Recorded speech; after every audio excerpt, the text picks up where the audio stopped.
tinfoil hat. Oh, what the fuck are you guys even talking about? Global controls will have to be imposed, and a world governing body will be created to enforce them. Welcome to Tinfoil Hat. We go deep, homeboy. Aaron, open your mind. Drink from the fountain of knowledge. There's lizard people everywhere. That's some interdimensional shit. Wake up, Aaron. This is only the beginning. Dude, you just blew my mind. Are you ready to get your mind blown? Good morning, Swarm, and welcome to Tinfoil Hat. You know I am. You know I'm here to do. I'm here to rock. Joining me as always is my good friend Xavier Guerrero. What's up? And on the ones and twos, Jay Nice, Sweet Johnny Woodard. Sweet Johnny Woodard. Oh, Yeah, wow. yeah, I'm yeah, getting more nicknames. Guys, am I slurring my words, by the way? You asked me that before, and I haven't noticed that. Occasionally I'll misspeak. You're fine. Okay. You missed nothing. It's nothing new. Yeah, I'm just like, am I dying? And you flunked first grade. Yeah, I did. Come on. Thank you.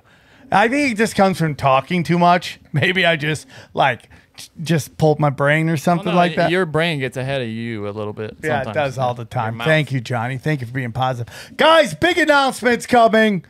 Big announcement. A lot of great stuff coming up. First of all, October 16th is pretty much official. We found the place. We're going to be putting out, we're doing two shows, and that's a Saturday, October 16th.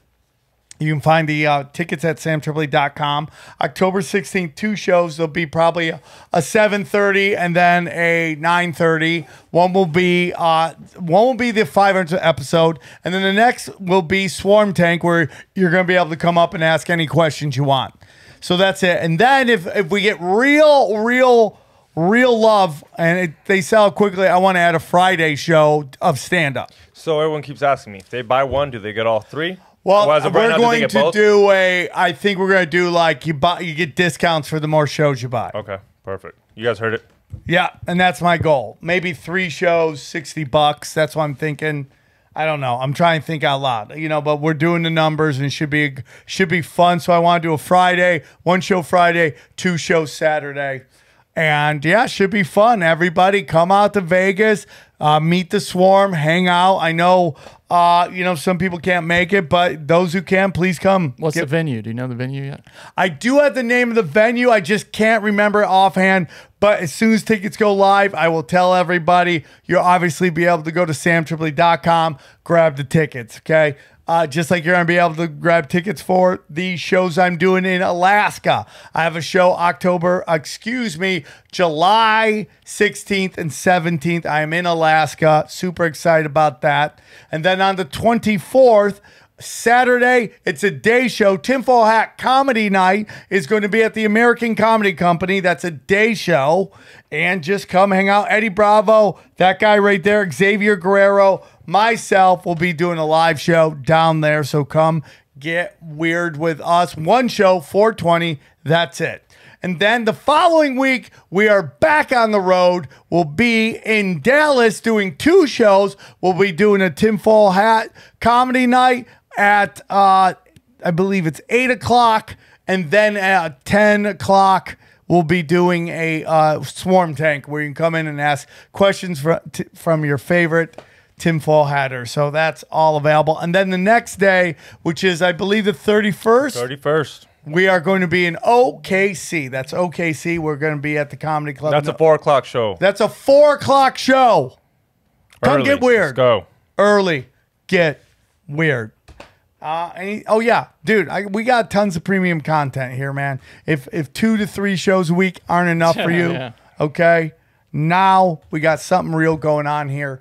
Okay, go to Rockfin, ROKFIN.com,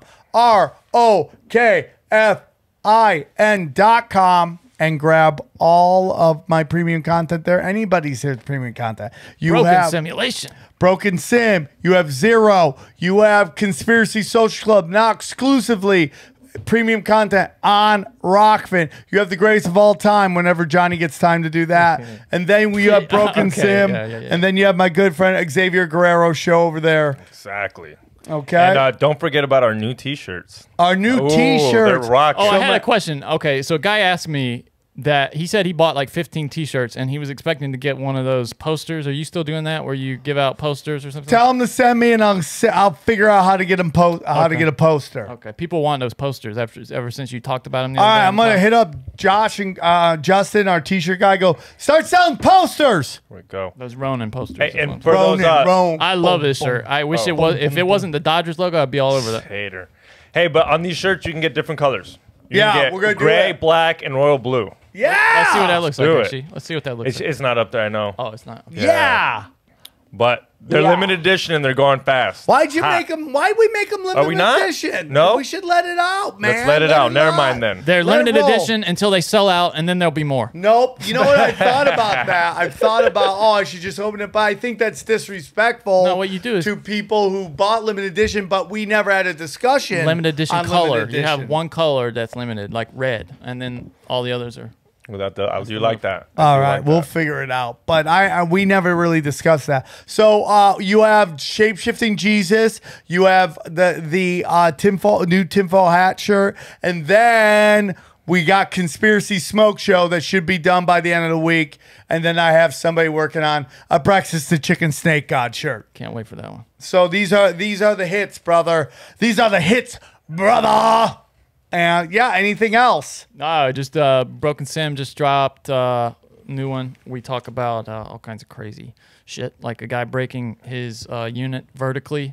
Yeah. If you wanna hear about that? Check out Broken And Simulation. big-titted nurses. Yeah. And Sam teaches you how to shit in the shower. Yeah, I did. That was the last one. But guys, Sam's Tales all from the my Road. dude, I have so many great podcasts. Right, you can get all the free versions of these podcasts on SamTripoli.com. Okay, you can get Tinfoil Hat. You can get Broken Sim. You can get Cash Daddies, my financial show. You can get Union of the Unwanted. And whenever they would send me Punch Drunk, we'll put it on there too. But they're all there. And you can watch all you want. Now, a lot of you guys get upset because some of the videos don't get to Rockfin and Odyssey is quick. Well, I'm sorry, man. I'm just super slam busy in my life. And it's really hard to upload so quickly. So just stick with me. There's a million places to watch these podcasts, just so you know.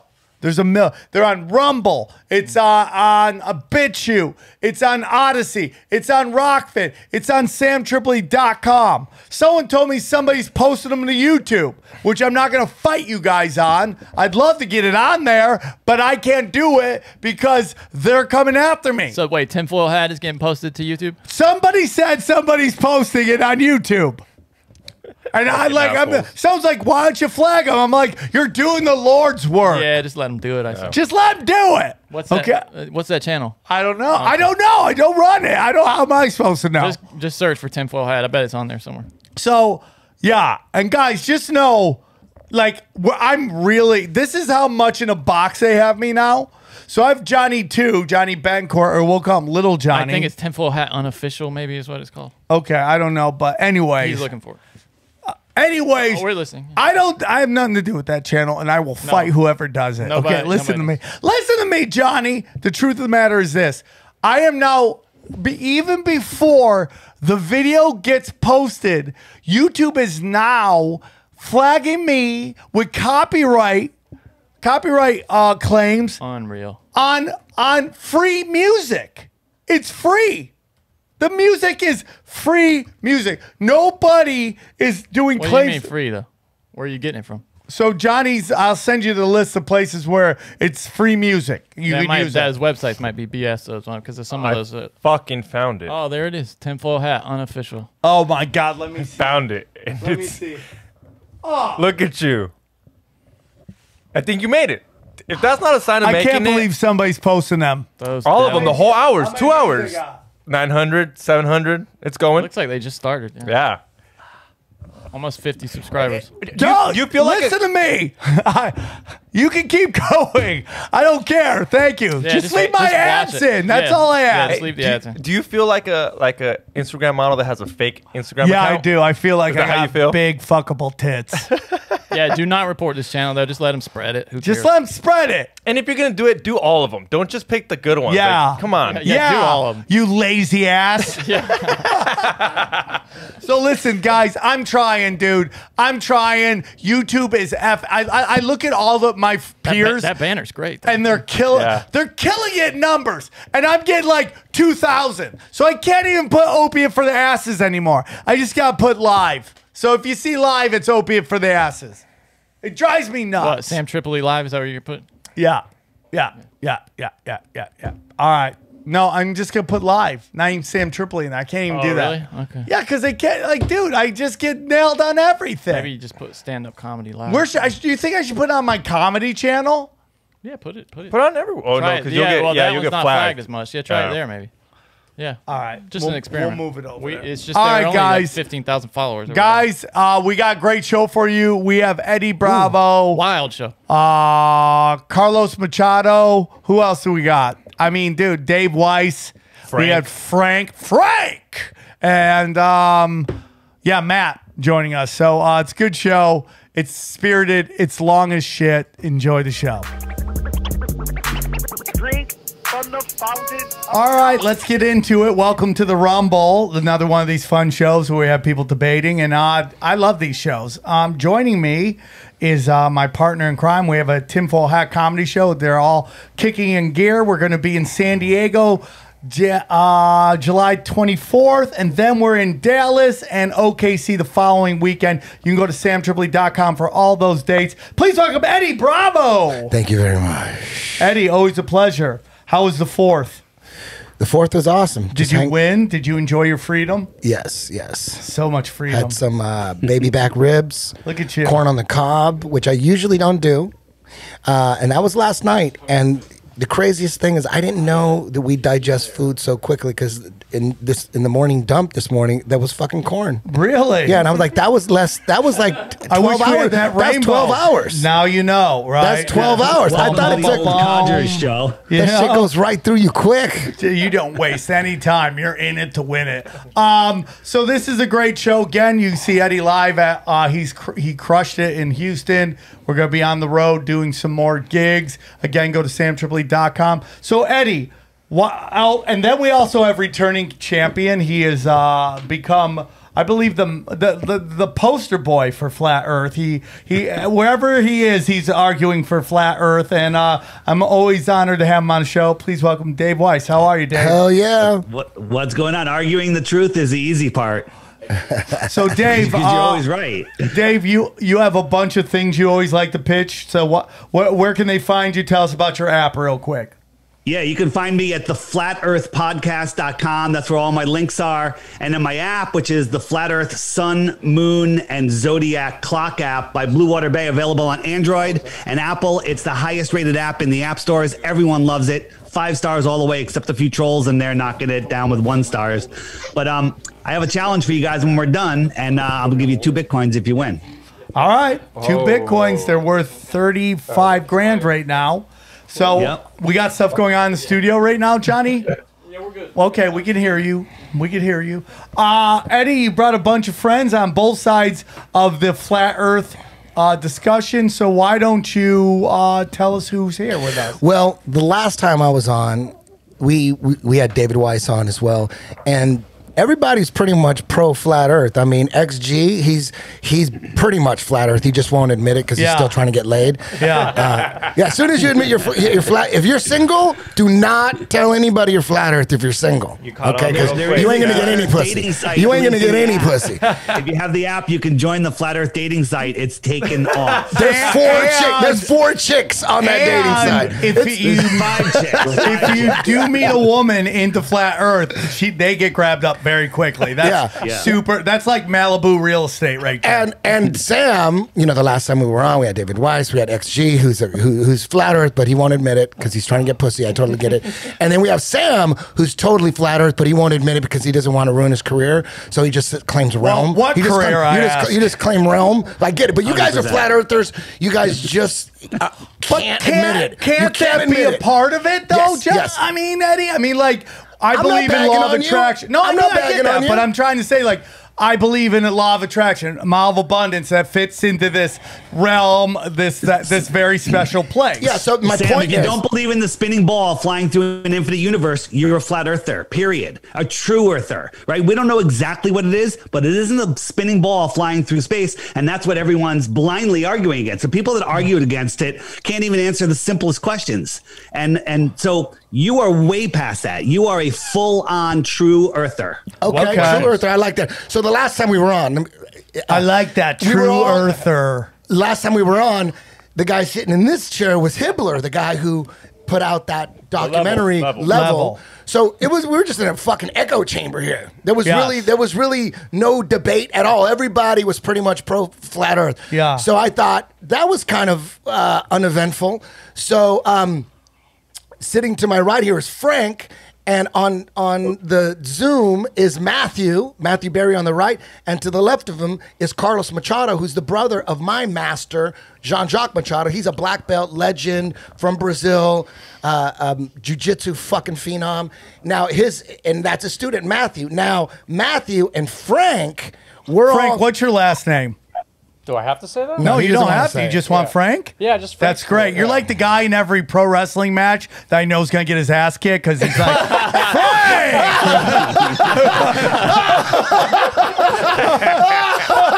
You know what? Dude, do you remember Bill Burger?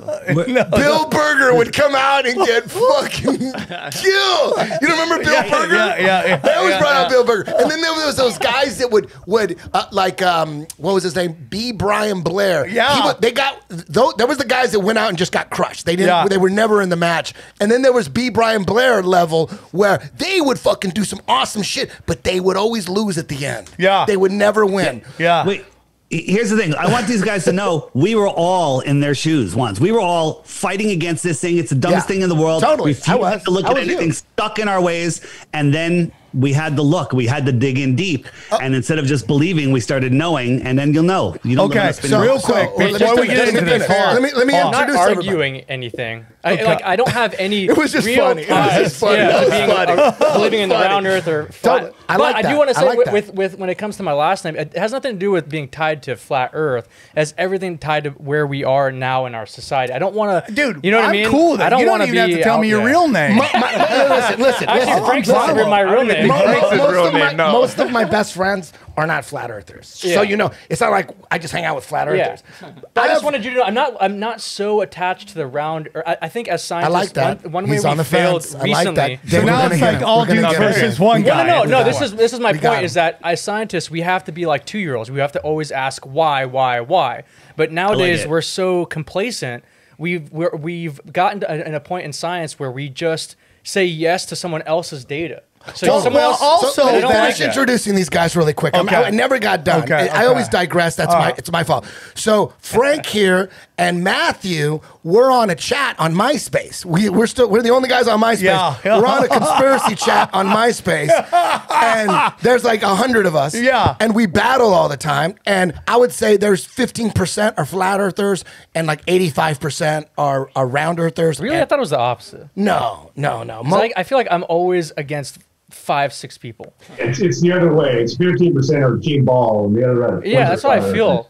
Okay. Okay. All right, everybody. I want to tell you about our good friends at CBD Line. That's right, CBD Line, one of our oldest sponsors on the show, longest running sponsors on the show, and we love them very much. You know, these stressful times, you need tools in your tool belts, and no one can help you more than CBD Lion. I mean, they got everything. They got vapes. They got gummy. They got those new gummies that lemon ones? Come on, nothing is better than lemon. Dude, nothing's better than lemon gummies. Okay. They also have the new melatonin slumberberry variety pack, which I've heard is pretty cool. Variety pack, man. And that's what we're talking about, dude. They are the best of the best. I love them very much. They always come to my live shows and support. And here's what's really great, okay? They have everything you need, man.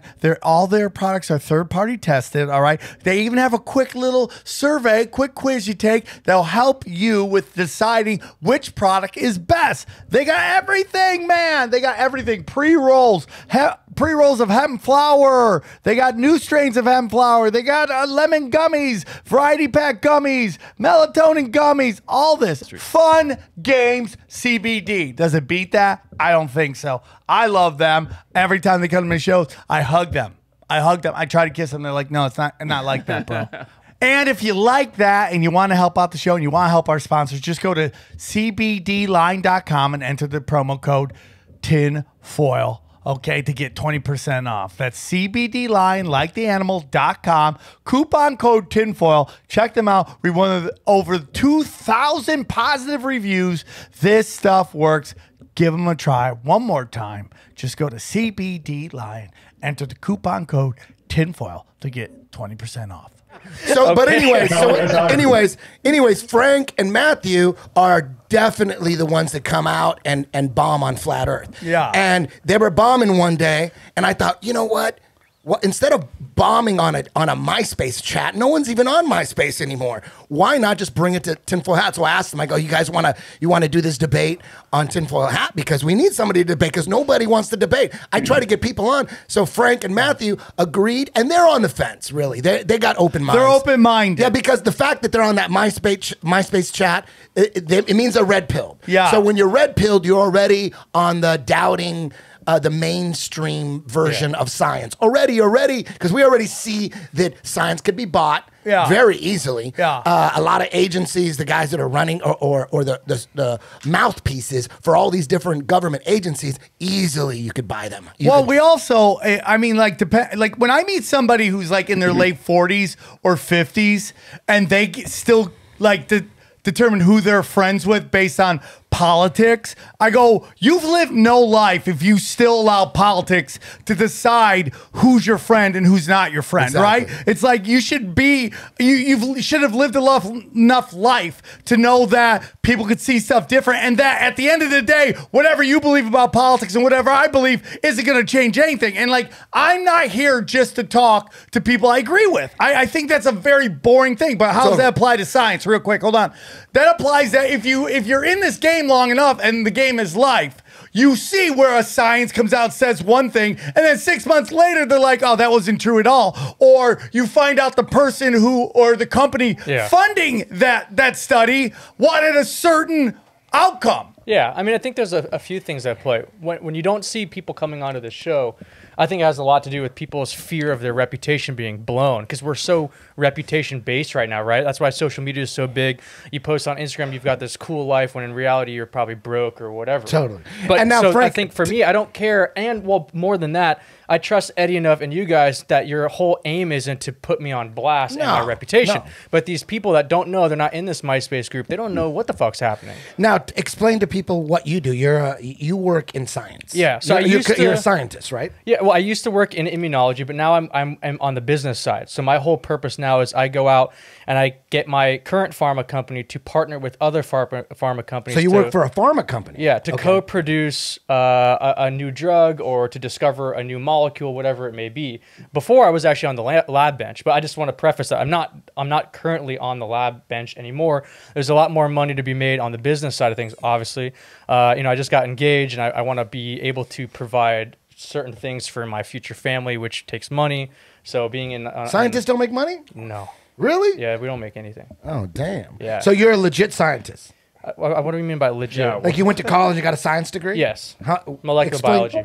Molecular biology. Yes, sir. Okay. Yeah. Okay. From actually, maybe I shouldn't say that. And you don't know who exactly we're from. We're just going to assume it's MIT. Matthew, you guys, your mics. Harvard. Hey, Matthew, your mic.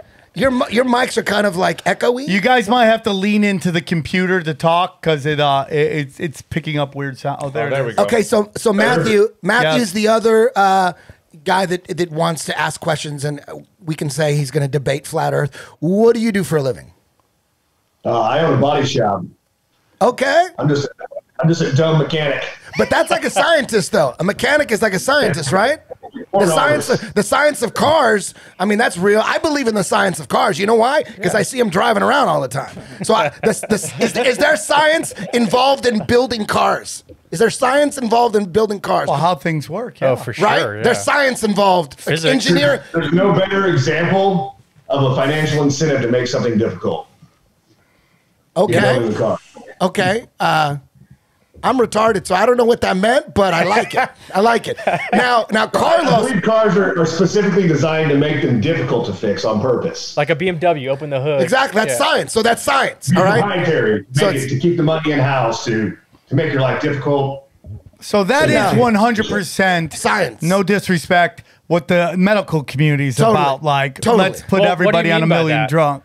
Totally. Well, Like, so what do you mean by the I always medical tell community? people, go to your doctor and bring up homeopathic remedies and watch Oh, them they'll freak have out. like you know, Yeah, just yeah. showing sun to Dracula. They're like, right? Now. Well, do you Nick- incorporate scientists in on that? Because I think that's one of the biggest debates now with this COVID thing is you have got MDs and nurses trying to make scientific hypotheses or judgments off things that they don't actually do. So I think that's done purposefully, and no disrespect, because I know you're a wonderful person, but the industry, I think, I think a big reason why they want to saddle our doctors with so much debt is to control their ability to maneuver, start their own practices, stuff. You got this debt. Like, hey man, we need our money back. Yeah. So now you gotta be like, and then you have this gorgeous pharmaceutical salesperson coming in. It's like, hey man, we got this new drug, and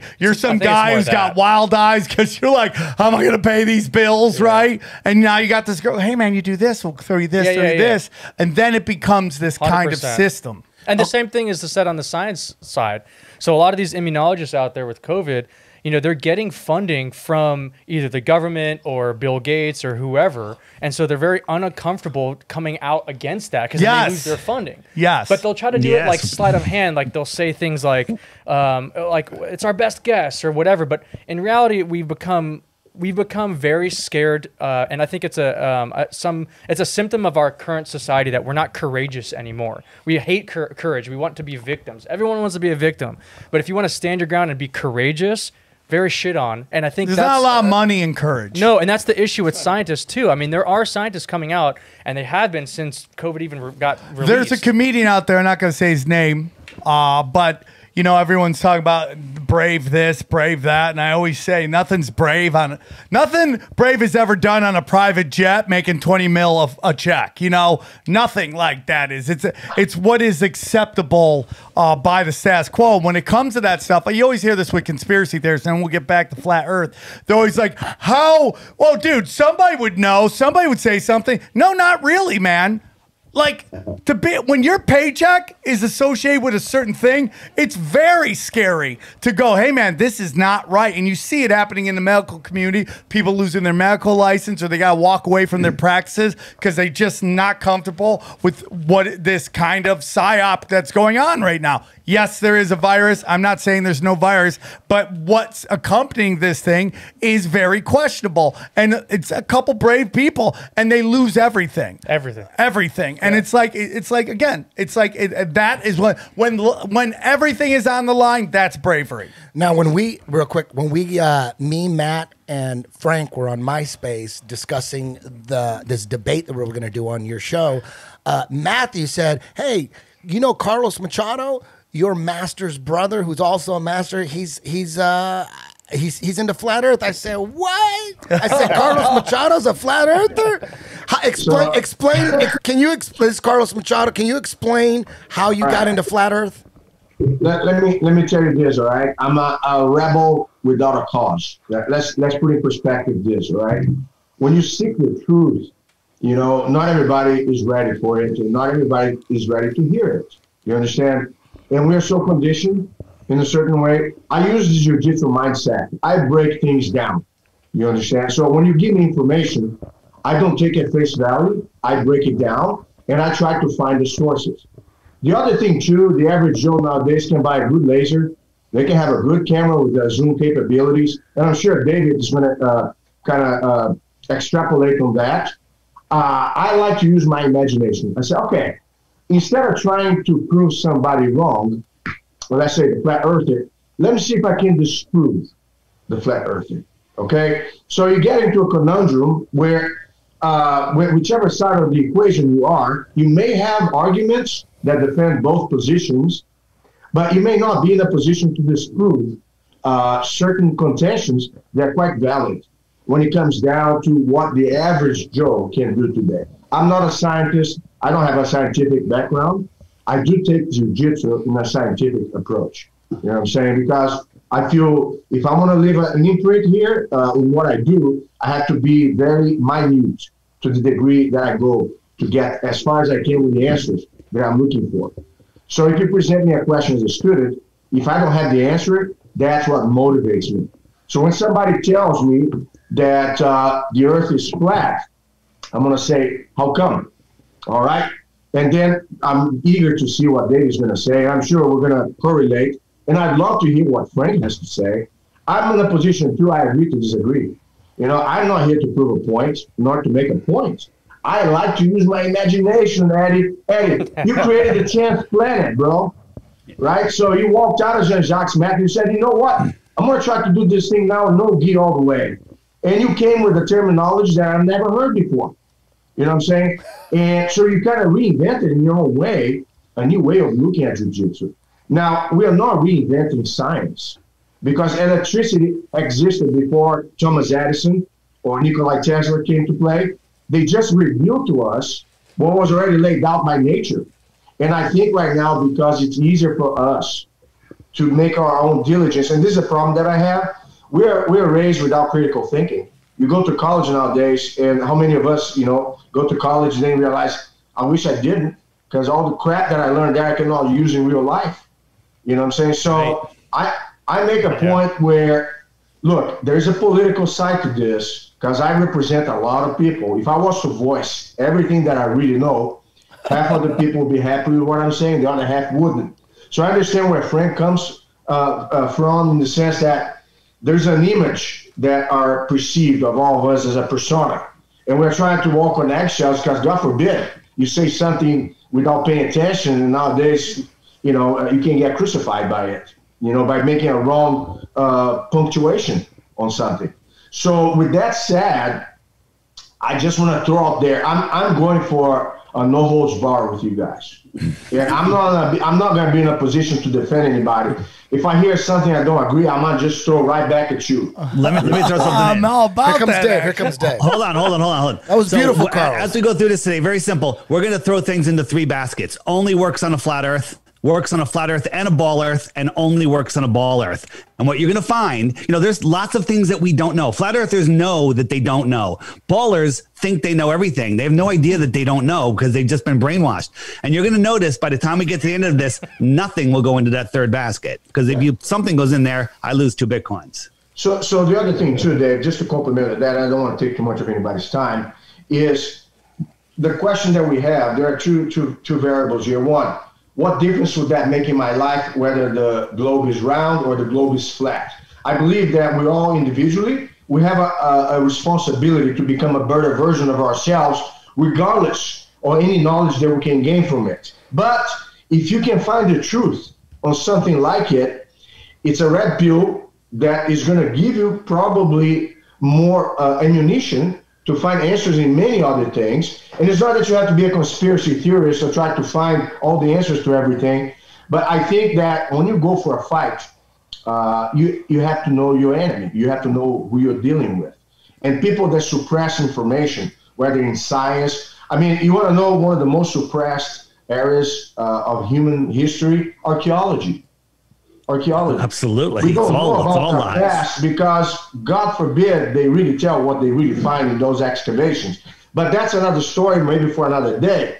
I'm just showing that to you guys. I'm ready for the Valetudo. Carlos, let me ask you, when you go into a fight, if you think you're spinning and swirling and corkscrewing through an infinite space vacuum, how well are you going to do? Wouldn't you do a lot better if you knew that you were in the center of on a solid foundation, not spinning out of control, not lost, not insignificant? You know, you take your power back when you understand that you don't live on a spinning space. Well, what it does, and I'm not going to get onto either side, but I don't know if that if jiu-jitsu matters if you're on a ball or anything. I know with a gun it is, but what I'm trying to say is, you know, it's like when you know the truth, that sets you free. Okay, because then you go, what else are they lying to me about? Hey, everybody, I want to tell you about our new sponsor, TebowBodywear.com. That's Tebow Underwear. That's right. Go to TebowBodywear.com. Use the promo code TINFOIL, okay? Their underwear is awesome. I have it on right now. That's how much I love it. Okay, their underwear was developed and tested by 400,000 men, okay? Tebow Underwear is developed by a community of customers to improve previous versions and develop new versions that through their online platform, okay? Tebow Underwear is extremely soft, and trust me, it is comfortable, well cut for the most flattering look. Yeah, man, your junk is gonna look power huge, and we could all use that here.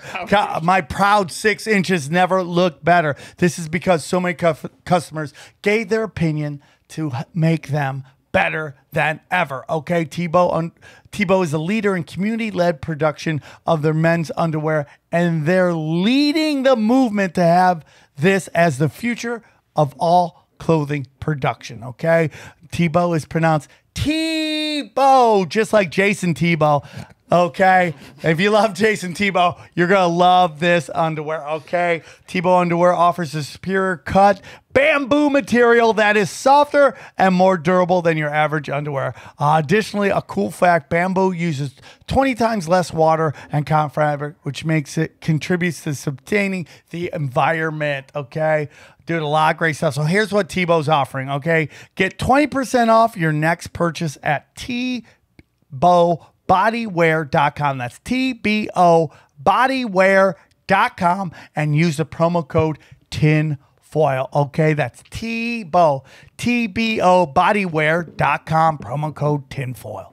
But Sam, what the question we asked was, how would it affect you if you were living on a flat Earth or a round Earth? And my question is, if this was all a lie, which I'm open to believe because they lie a lot, what is the point? What do they gain in the end? Is there money? Is there something like what? Listen, hold on. Money is an illusion. Let's answer that at the end. Let's go through some of the stuff, and then before I sign off, I'll tell you why the lie, because why the lie is the most important thing. Does the shape of the Earth matter? Absolutely not. It's the lie that matters, and you'll understand by the time we're done why the lie. The Dave, lie can you explain is what's the most behind important thing. Is the most important thing that the elite have to keep control over us. Dave, while you're at it, do you mind explaining what you're showing behind you? Yeah, so what this is just an idea of what the flat Earth is. Most people think that the flat, they laugh at flat Earth. One, they have no idea that they're spinning in their world. They're spinning at 1,000 miles an hour, orbiting at Mach 90, chasing the sun at over 500,000 miles an hour while that thing's moving sideways. They also think that the flat Earth is a disk floating in space with other heliocentric balls or even other flat disks. No flat Earther believes that. And the reason they believe that is because they've Googled it. Again, we do some research. Google. Well, Google's going to deliver you nonsense. When you Google flat Earth, you might as well just realize you'll never be a flat earther because it's garbage, right? So we don't believe that. So we believe that the Earth is is the basement of the universe. That's the best way I have to describe it. Wait, but go back to that other thing. Was that? So were you saying that was not true? That image is no. This is the general idea of what flat Earth is. The Earth is an extended plane. We live in a pond within that plane, right? The side of a pond, a lake, it needs a container, because if you don't have the edge of a container, water just goes away. If you have a bathtub and the bathtub disappears, the water's gone. If you have a lake and the sides of the lake disappear, the water's gone. Antarctica is the highest land on Earth. It's the land that surrounds our world ocean. Okay. These are all of the islands, all the continents are all surrounded by water, but the water is surrounded by its container. That container is Antarctica. Antarctica, we don't know how big it is because it's off limits. You can't explore Antarctica. Even if they let you, how are you going to? Compasses don't work. GPS doesn't work. It's friggin' horrible, cold and dark out there. But the other image had two suns. That's what I was. Go back to the other. Two suns are on the table, though. Two suns is on the table. Yeah, so one is the sun that's on the top right now. One is the moon, and the other one is the moon. Yeah. And right, they just happen to be they don't always stay like this. Here, let me show you. Let me share my screen real quick.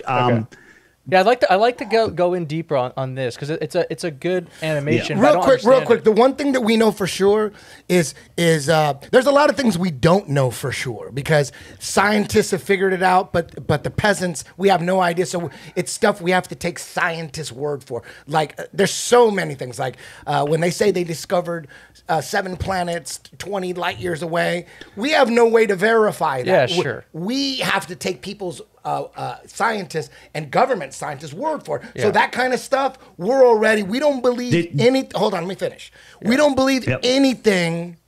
I don't, like me and Dave, anything coming from mainstream science that we can't prove for ourselves, we don't know. We don't know. It could be like that to prove the world's round, though. No. Hold on. Let me finish.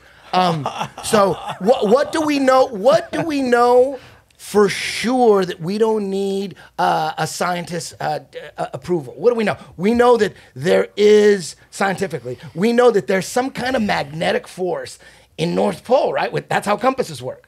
Everybody agrees on that. Everybody agrees that. Nobody's going to disagree with that.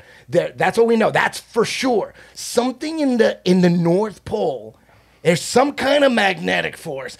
Then if there wasn't a magnetic force there, we wouldn't be able to travel in the oceans. We need those compasses. For some reason, it points to the fucking north. That means there's a magnetic force to the north. Everybody agrees with that. It's all right. I don't need a scientist to tell me that. I know that for a fact. You know it for a fact. Another thing we know for a fact is Polaris is the North Star that doesn't move, and it's right above the North Pole. And I don't need a scientist to tell me that because I've seen many, many videos. Can you put a video up of the stars going around the North Pole? Can you do that? So if you look at time-elapsed photography, let me finish.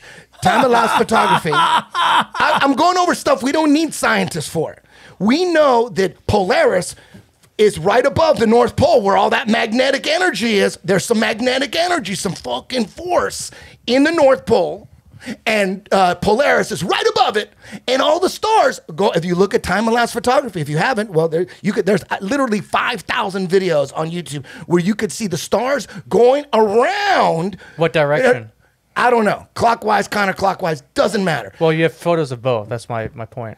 Well, what is it? Clockwise or non-clockwise? Why can't the southern hemisphere see Polaris though? People in the southern hemisphere can't even see Polaris. Yeah, they see the Southern Cross. Let me explain that. It's very, very simple. But hold on. Before you do that, let me just finish.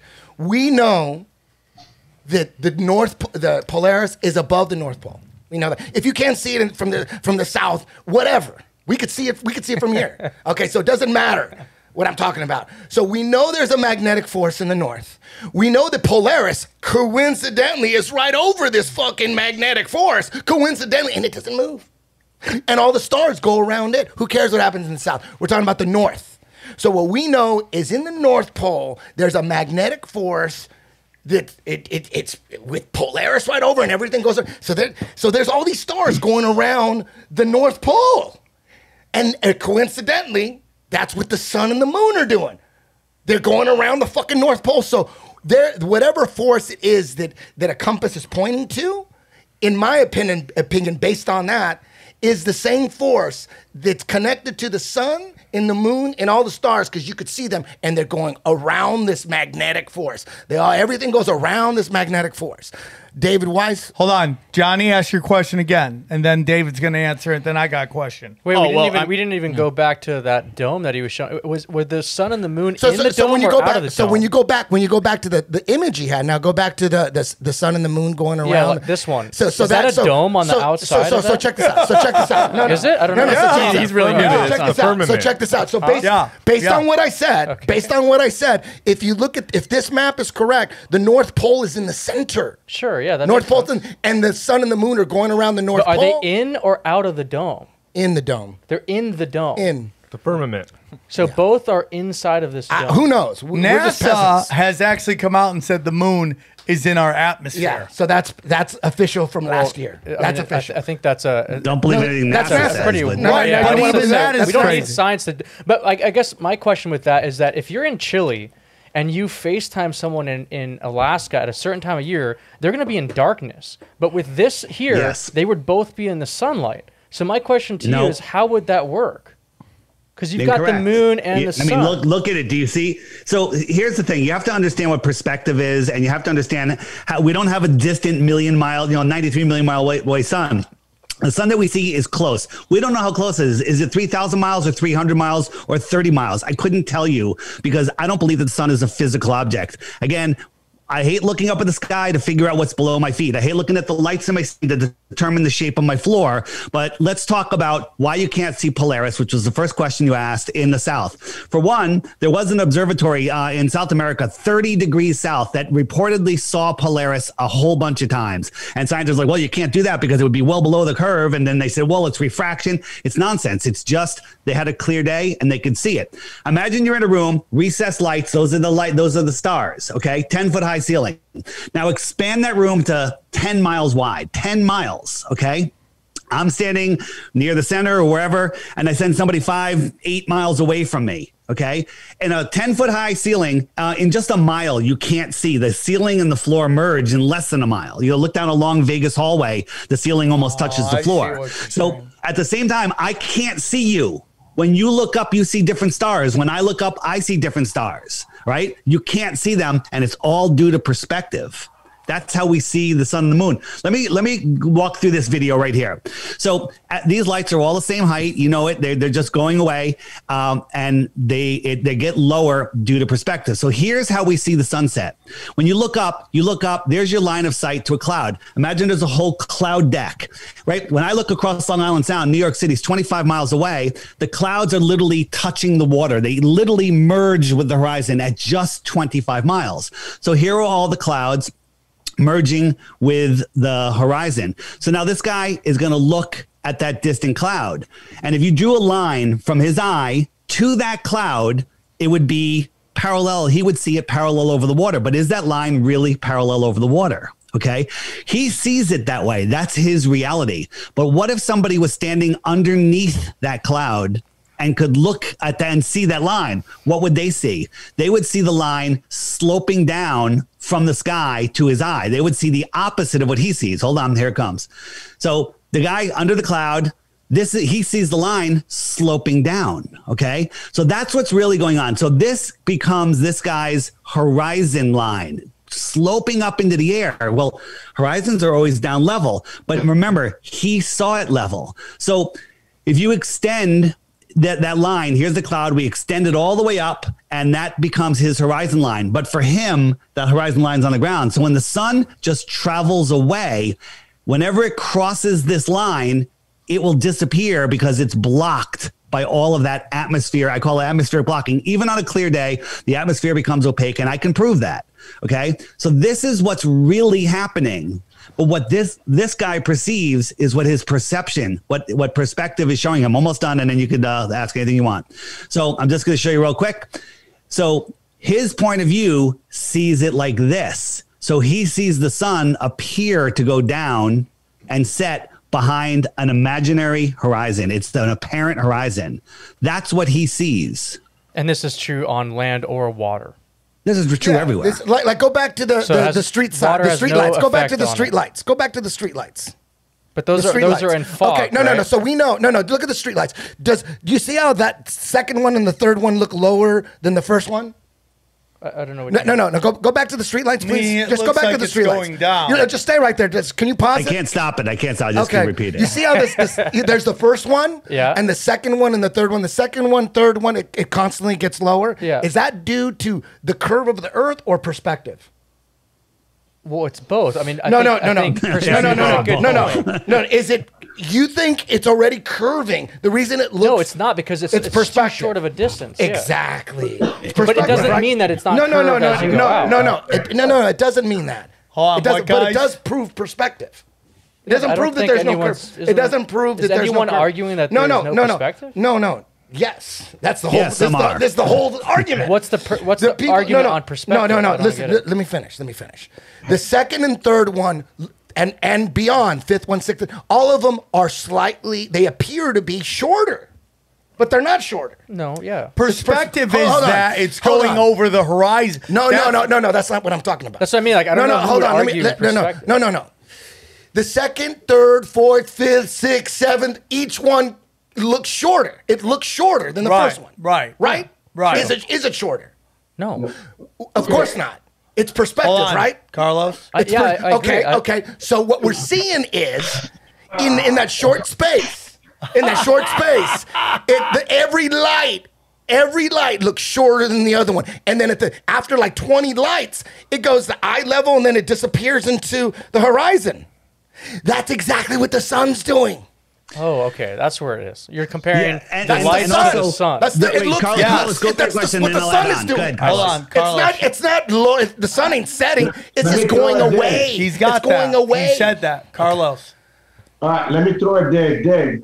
That's the first thing that I stumbled across because I know the curvature. If the 25,000 sphere that supposedly is our planet, it has to follow a curvature pattern.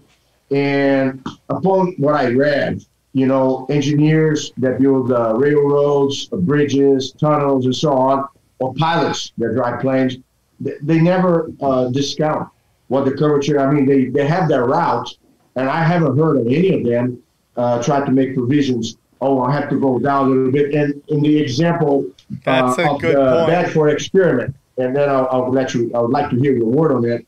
It was a 6-mile stretch on a channel, on a canal, and it was supposed to be, if the curvature existed the way they say, the point of vision would be 16 feet below the perspective of the person watching this little boat, sailing all the way to the end. And I think this could be a good one for us to throw at Frank in a respectful way, for us to start kind of dissecting this thing here. What do you have to say about the curvature? Oh, I'm Lebanese, dude. I'm Middle Eastern. This is normal. No, Carlos. I guess the first part of your question I'm a little confused on. I didn't catch all of it, but the second one, I've noticed these photos a lot, but they're always over water, and water is going to be a little bit. I think I know what he's saying. How Earth. come we haven't heard of if there is and if I'm wrong, Carlos, please correct me. But if there is a curve, pilots should have to take account for the curve when they fly. Or they go right into the space. Right? I mean, like, into space. there would be, like, I was thinking about. Answer Carlos's question. Let me answer Carlos's question. Hold on, Dave, real Carlos, quick. you're saying- Hold on, real quick. The reason why it's done over water is because water don't lie. If you can't the refraction, he's going to explain refraction, but Explain mermaids. But on land it's hard to factor in curve because there's mountains and valleys. So at land, like, you got to throw the curvature out the window. But water, since most of the planet is water, that's where you test the curve, is on water. Go ahead, Dave. Sure. I guess the question. I mean, we're still on that first one with the sun. When you look on, if you lay down flat on your back and you have someone just holding a plate, even a small plate, and if they circulate that plate around your head at certain angles, it's not going to be circular anymore. It's going to be more I oval. 100% agree. So how is it that it's always circular, especially for the moon? The sun may be different; it's hard to look at, but the moon is always circular. And then just real quick, Dave, the other point along the moon, because I'll just get it all in one for you. When we look at it from the North America or Europe or whatever, we're seeing the same moon. Everyone sees the same face. It's not different. Now in Australia, they see that a little bit flipped because they're coming from it from the bottom of, let's say, this round Earth. In the flat Earth model, how does it work? 5 questions out already, just one at a time. Just those two. I'm going to go backwards. If right now in your room somebody put a 6 on the ceiling and you stood on one end of the room and looked at that 6, what's the person on the other side of the room going to see? A 6 or a 9? Does that mean that their room is a sphere and the other person's upside down? Absolutely not. So there goes that complete argument. That's why Australia sees the moon upside down. They see the moon upside down because they're on the other side of the room, period. That's the end of it. Okay? Why do the toilets flush different? They don't. It's a myth. And I have toilets in my house that go in opposite directions. It's just the way the water goes into the bowl. Total myth. No, I don't understand your answer. That doesn't make sense. I guess maybe I didn't explain it well. The moon, no matter where you look at it, you could be in Tokyo where I was just living. It looks like a sphere, right? No, it looks like a sphere, but you're seeing the same face, is what I'm saying. The same face. Right. But when you're in the southern hemisphere, you see a different side of that same face. You see it twisted. So my point is, if you're in America, San Diego, and you're looking at it in Tokyo, you're all seeing the same ball, but from different faces, right? You're seeing the exact same face of the moon, just at different. It's spun in different directions. Because just put I don't understand. Put a clock on the ceiling, and then everybody stand in a different place in the room, and everybody will have the bottom of that clock and the top of that clock at a different rotation. That's a flat clock. So are you saying the moon is flat? Is that what we're? So let me ask a question: are these spheres? What is that? I don't know what that is. This is the moon. Is this one a sphere? Before she picks it up, is that a sphere? I mean, from this perspective, it looks like a sphere. Absolutely. This is my point. It's not a sphere. It's flat. Okay. So you're saying my the moon point is is flat. you don't know what shape the moon is. My point is this a sphere? Yeah, but this is a little bit insidious, right? Because that second Earth, it's shaded to look like a sphere. If I just made it a flat color, it would look flat. I have 2 points here. One, who the hell cares what shape the moon is? And two, you don't know what shape the moon is, right? Because the moon does not act like. Hold on. The moon does not act like a sphere. A sphere lit up by a single source light has a hot spot and then it fades to the edge. But when we see a full moon, it's lit up edge to edge. Okay? It's the same brightness from edge to edge. Why is the shadow singular? Why is the shadow? It's shadow, exactly what Matt's saying. Exactly. Well, is it a shadow? How do you know it's a shadow? How do you know the moon just isn't powering up and powering down? I don't know. What do you mean by powering up and powering down? Again, the moon, I'll admit it, the moon is the biggest mystery of all, but it's not a spinning rock that just spins perfectly. So but it doesn't spin. It does spin. No, round Earth theories, they don't say that the moon spins. It actually doesn't spin at all. It's not spinning on its own axis. It spins over 10 miles an hour. No, it's rotating around the Earth, but it's not spinning within itself. It's it has to spin within itself. No, it doesn't. So that's why we're seeing the same face. It would have different sides would face the Earth. Go look up mainstream science. The Earth, but they don't. The moon that's my point. No one's arguing that. No one's arguing that except you. No. Right?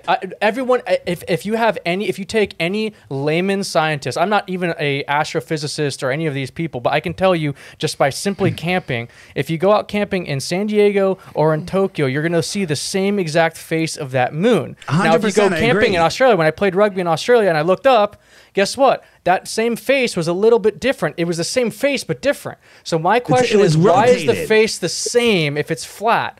If it's the same face from every perspective on this flat Earth, and if it was a ball, you would think you would be seeing different faces from this flat Earth. Because it's not a ball. It's not a ball. You're answering your own question. I think you guys are talking about it's not a ball. If it was a ball, you would be seeing different faces. If it was a ball, one of those things it would move a little bit.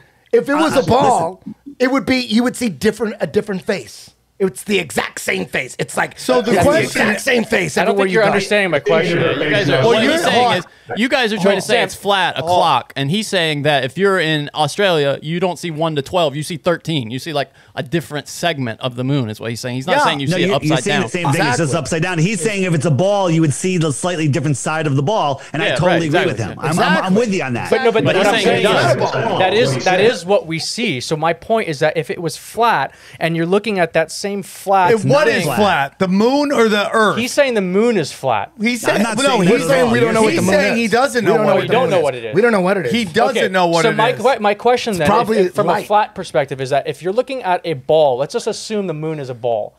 Let's just assume it. If you're looking at a ball and you're looking at it from Tokyo and you're looking at it from San Diego, you're going to see the same face because that's what everyone in the northern hemisphere is going to see. Now, just bear with me. I know this is. You'd see the backside of the ball, though. Wouldn't you see the backside of the ball? You'd see the same thing. And then on the southern hemisphere, let's just assume this is a round Earth, you would see this same image, but at a different angle, but the same image. That's what we see. You can call anyone on Australia. So let me answer it without being interrupted. Let me answer it first. Dave gets feisty a little bit. I do. I'm just trying to get the information out. Listen. So on a flat Earth, if you stuck a basketball to the ceiling and you wrote numbers on it, whatever, put arrows on it, one person on the north side of the room, one person on the south side of the room, they'd see it in a different rotation. I got it. But you're saying, hey, if it's a ball, they kind of see this side of it, and then they'd see this side of it, and you wouldn't see the exact same face. I agree with that. Okay? But that's not what I said. I don't believe Stop, Dave. What are you, so using his basketball analogy, what are you saying? I'm about to hold tell on, you. hold on, Dave. Let him because he says he didn't say that. Let's take that basketball analogy. On one side of the basketball, you'll see Spalding. Yeah, right. Everyone sees that. And the other side, you'll see NBA. NBA, right. Right. So if you're looking at a round ball in the air, right. You're looking at it from Tokyo or San Diego. Yeah. Everyone is going to see the Spalding sign at the same. They'll all see it the same way. Okay. If you're on the southern hemisphere, right, yeah. and you're now looking at the moon, it's going to be a different angle of that same. You're going to say like 35 pounds of pressure. You're going to see. No, you'll see Spalding, but at a different angle. It'll be like upside down. You'll see a whole different side. You'll see the other side. No, that's not what. That's what I'm saying. You don't said see it 10 times. Exactly. Listen, I'll explain it. No, you won't see it with a round moon. But Weiss, go. You ready? Go, yes. Weiss. The sun and the moon that we see, there's no proof that they're physical objects. There's a scientist in the late 50s that was talking about the moon being plasma. It's more of a projection or a reflection. You got the video of that? What's that? The video of that scientist? I don't have that. I don't have the video of him handy. Gotta have that in the chamber, dog. It's in the app under NASA. It's under, I forget what it's under. Damn. But so what are we seeing? So when you drive down the road, it looks like the moon is following you. As a kid, you're like, hey, the moon's following me. And it is, because you see it in a position relative to yourself. Like if we were standing on the beach and watching the sunset or the moonset over the water, you'd see it walking on the water, a line walking on the water right to your feet, and the other person would see it going to their feet, and neither of you could see each other's position.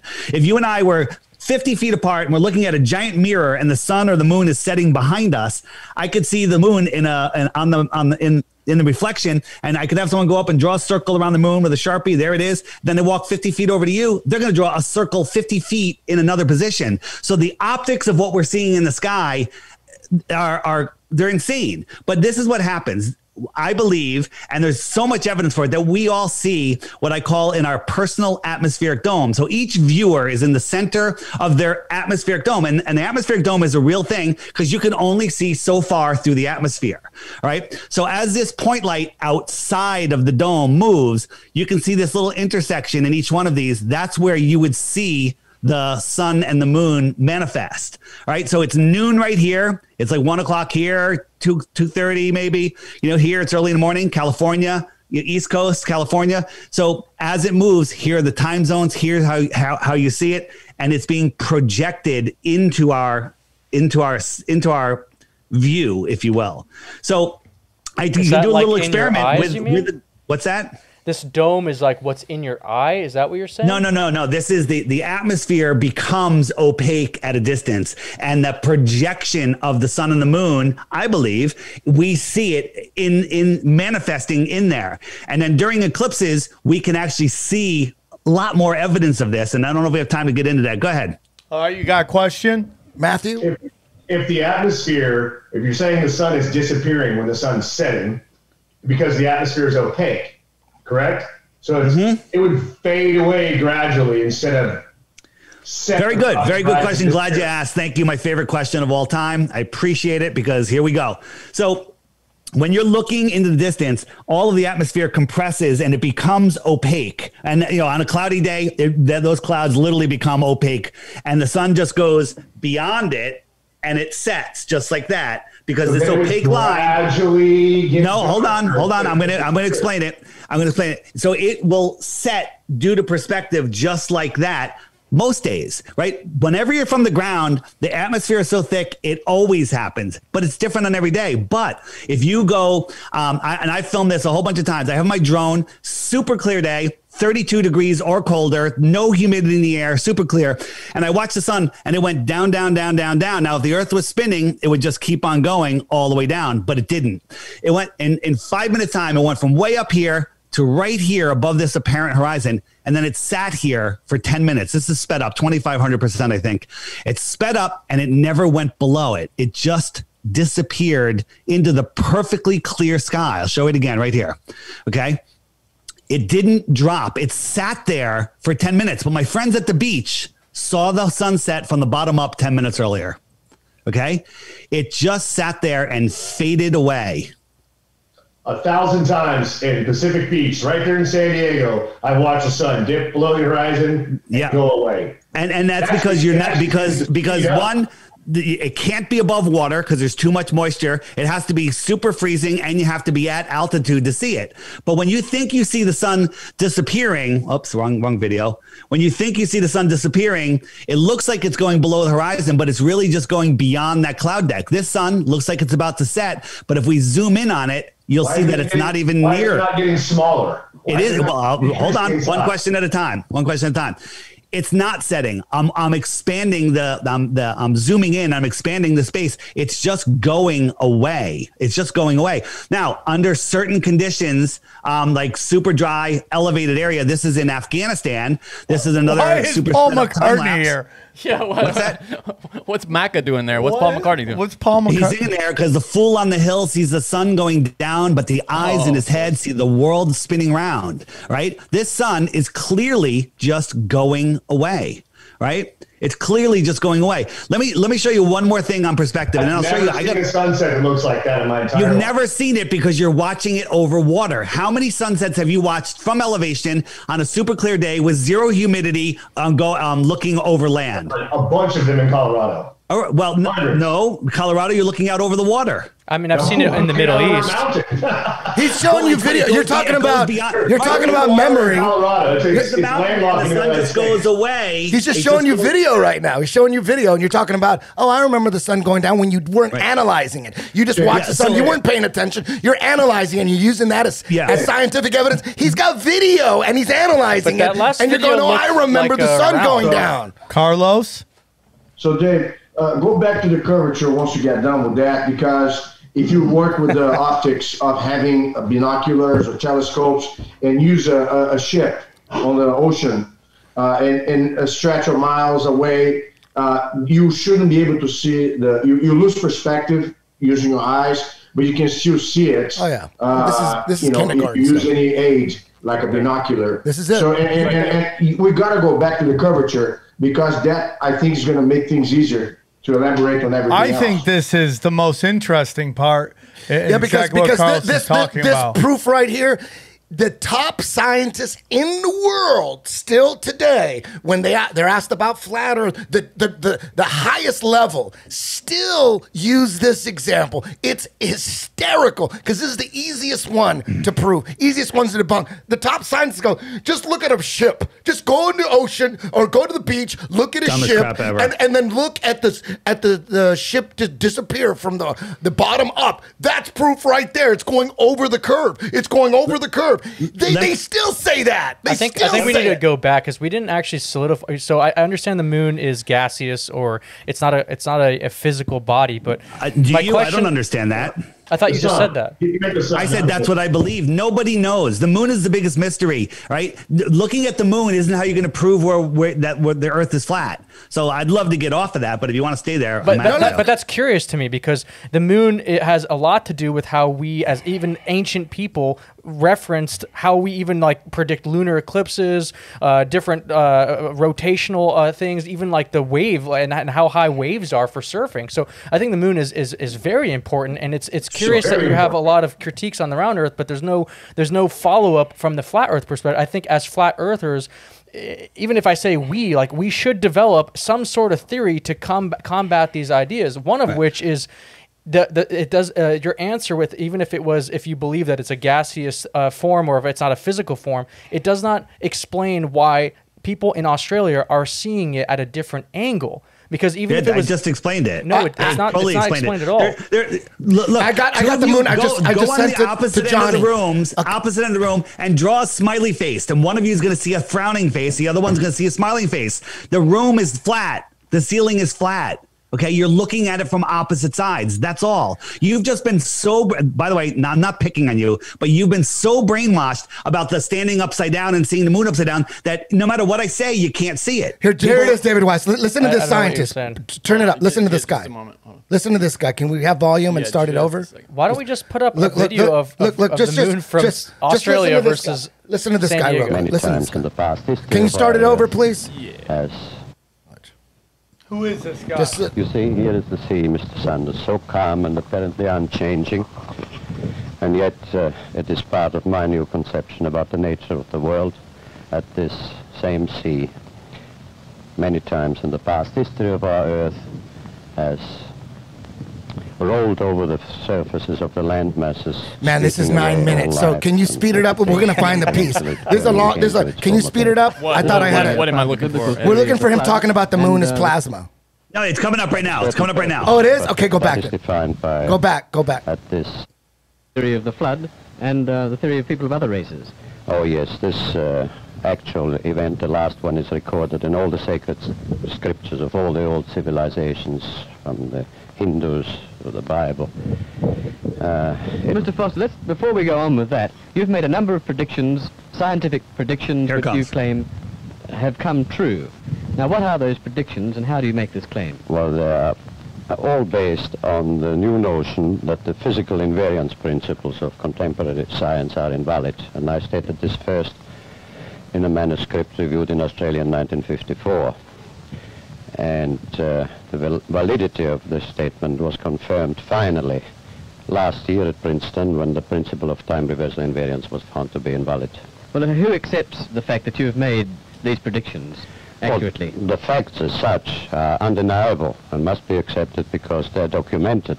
And it was accepted as such at Oxford, at Tasmanian University, and also at the National University. I thought it was coming up. The facts as such are accepted, but the explanations and the new views as yet are not.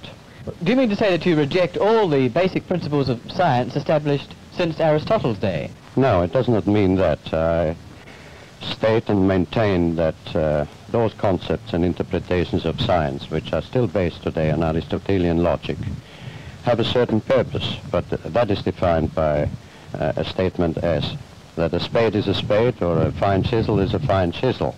But it might be farther forward. No, it's okay. We can watch this. It's a good setup. Let's just watch it. How is it possible, Mr. Foster, that you as an individual can work out these theories when all the other established scientists have computers and all the money of governments behind them, and yet they apparently can't? Well, I do not claim at all that it is due to my own intellect or to my own penetration. I have been deeply interested from early youth in the real nature of the world, and I held my own views and ideas. But many years ago, about 14 years ago, when I was challenging one of the fundamental conventional principles of science, I had a definite inspiration, not knowledge as such, but an indication and a guidance which I followed, on which I worked very hard and to evolve into a new structure of understanding. Inspirations are related to thoughts of genius. Do you think or consider yourself to be a genius? No. I consider myself to be an ordinary, humble person who wants to serve mankind with what man has striven for from the beginning of consciousness, with truth and understanding of the world. Well, now, one thing, you have a theory about the moon, and we expect to be able to get observable facts about the moon fairly soon. What is your theory? Well, it is by now rather more than a theory. 10 or 11 years ago, I stated to various scientists that the moon is not a piece of rock, but it is a plasma phenomenon, a cosmic plasma, and that this fact will eventually be confirmed. I made certain predictions which were already confirmed in 1958, and the situation now is coming close to a complete confirmation. What will be the result if you're proved to be correct in your theories? The result will be profound and decisive, because it will give proof that a complete reinvestigation of the laws of nature is necessary. Because if the moon is a plasma, no man will ever land on it. The soft landing attempts will all fail. That means that the mass of the moon is far less than is currently assumed. It's in a different state of energy, and it has far less mass. That means there is no more explanation for the tides. If the moon, for example, had only 1,000th part of its current mass, then the tides would only be 2 inches high under conventional theories instead of sometimes 14 feet.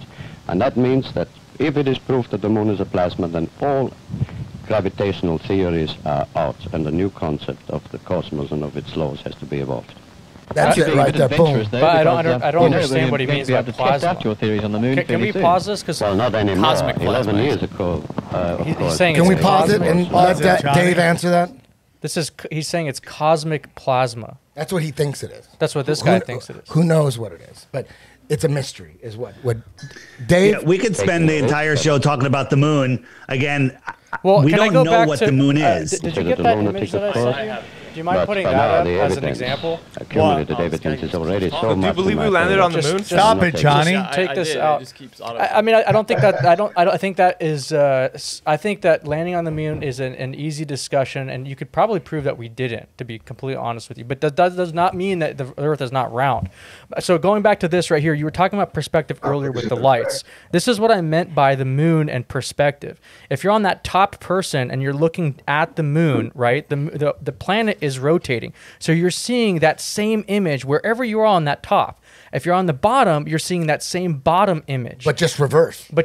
Sure. Exactly. That's what he explained. I know, but with a flat Earth, the moon is rotating in a circular around the flat Earth. So you would be seeing different things at different angles. Also, by the way, going back to your Polaris thing, Polaris does move. Just like we do. But no, it isn't like we do. This is how we see it. We see it just like this. If you're in North America, you see the moon just like it's depicted right there. In the Southern Hemisphere, you see it just like this every night, every single day, unless it's waning. He just explained it to you. So, he explained it 3 times. Hang on a second. Can you pull that picture back up? Pull that picture back up. Still there. It's really Still easy. there. It's going to look different. So hold on. So listen. Just look at the picture. Now take that curved Earth between both guys' feet and just flatten it. Yeah.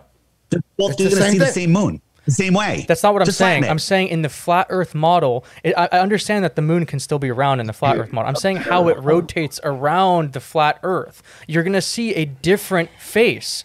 Yes, you are, because the planet itself is rotating, so you're going to see a different. The moon upside down proves the globe. Yeah, but exactly. That's what I'm trying to say. In their model, it doesn't rotate. I'm just showing you that this is an Earth. No, it does. Look, that first model he showed, the moon rotated. I'm rotating around the Earth. You're still seeing the same. David, wait up. We don't see what you're seeing. Can you put him back up? Oh, yeah, sure. We're seeing just like an image. Hold on, just a second. Sorry, I gotta bring him back. Sorry, John. How do you see the moon upside down on the flat Earth model? That's what we want to know, because we know you will see it upside down if you're in Australia. It's the same thing. Okay, ready. I'm looking at the United States, right, which is right here. I see the top of the United States right here and the bottom of the United States right here. What are you guys seeing? You're seeing the bottom here and the top here. It's upside down. Just because we're looking across, put a map of the room on the ceiling. David, that's not what we're saying. See it at different sides. David, put that planet right in front of you again. Do that same example you did. Now rotate it in a circle. Just move your arm in like a circle, like this. Just move it like that. Yep, just like that. Everyone, if you had an angle off your shoulder, off your elbow, off your forehead, would be seeing different faces. You're talking about little different parts, right? I agree with you. No, on your body, I'm saying as if the planet was the moon. When you're looking at a TV from different angles, the person's face, if they're looking at you on both sides of the room. It doesn't matter. It's a projection into our Earth reality. However it is, it doesn't prove the shape of the Earth. Let's prove the shape of the Earth. Let's prove that we're not a spinning ball. Agree the moon is round and it's a globe? But No, I can't. I don't know what it is. I can't prove it. I don't think it's a sphere. It doesn't act like a sphere. We have. If it was flat, it wouldn't look round from all different angles. I agree. I don't believe it. I don't believe that it's flat. I believe that it is not a physical object. All right. Because here's one thing. When there's a new moon, okay, when there's a new moon means there's no light on the moon. When it goes new, no one has ever seen it. Not from the International Fake Station, not for the telescope, no infrared. No one's ever seen it for almost 2 full days. 42 hours, I think, is the shortest time that it ever showed up. Wait, people go, well, that's because it's so close to the sun. The sun's blinding you. But during a total solar eclipse, where the moon blocks out the sun. Well, if you are on the moon looking at the Earth, you have a full Earth, like we have a full moon. The Earth is 6 times bigger and a lot shinier than the dusty, dirty ball we call the moon. Well, the Earth shine should light up that moon, and we should be able to see it. No one's ever seen it eclipse the moon, ever. The Earth is not necessarily brighter than the moon. Because the moon has dust and metallic. The moon is so much brighter because it's not covered in green plants and water. The Earth has water with water is reflective, but even metal is the more Earth shine, it's 6 times bigger. Let's just say it's the same as the dusty, dirty ball we call the moon, right? So why can't anyone has ever seen the moon approach, eclipse, or exit the face of the sun? No one's ever seen it. What do you mean? I've watched. No one has ever seen it. They just see the eclipse happen. Eclipse happen. You see it slowly happen. I don't understand. No, you see a darkness of the sun being blocked out, but you don't see any features on the moon ever. I don't. No one's ever seen the moon approach the sun. They just see this eclipse happen. I guess I don't know what you mean by that. It's so bright you can't. What about during a total solar eclipse when it's completely blocking out the sun? We had one 4 or 5 years ago. Yeah, well, how come no one was able to see the moon? You're staring at an extremely bright object and an object that's not emitting light. It's blocked it. The sun was 100% blocked. If I stare into a flashlight, I'm not going to see my finger in front of my face, but I'll see the shadow of it. Correct? But Dave, it's not completely blocked. That's maybe in the flat Earth model, but in the round Earth model, the sun is round. So if you have a light bulb that's completely round and you just put a plate in front of it, you can still see light behind the plate. You know what I mean? Like you're going to still see light behind that plate. So I guess I don't understand what you're Here is a distant light, and I'm putting a penny in front of it, it's trying to eclipse. So bright, you're seeing reflection. When you see an object, you're seeing light reflected off. I got you, but that doesn't look like an eclipse right there. It looks exactly like an eclipse. Yeah, it kind of does.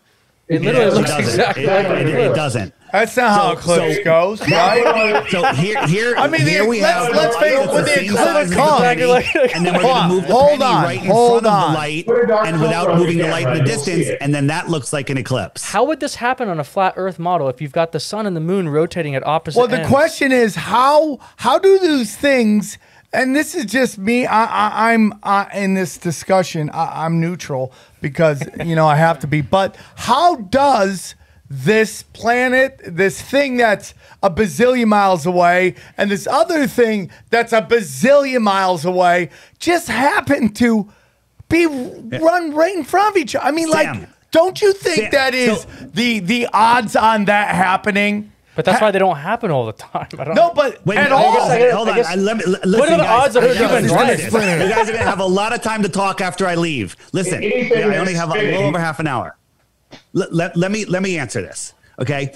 They tell us the sun is 400 times bigger and 400 times farther than the moon, and occasionally we have these eclipses. Well, the chances of that happening are so infinitesimal that it's hard to even imagine a number that big. But it happens. We can calculate the exact hour. You're not hearing me. I got to make a point. You can predict it. It's really hard to hear. You're not on a mic, and I'm just trying to make a point. So the odds of it happening once are so small, it's ridiculous, but they happen again and again and again, and then they repeat every 18 years. We're corkscrewing through space. Gravity from everything is pulling and pushing, but somehow all the eclipses repeat every 18 years. That doesn't make any sense. That sounds like a geared wheel system. And the way it works is the sun and the moon migrate in between the two tropics. Okay. It takes 6 months for the sun to travel out and 6 months in. The moon does it every 2 weeks, 2 weeks out, 2 weeks in. This is not the scale or speed. And when they come together over a nodal point, that's when we have an eclipse. This looks like a wheel. Right?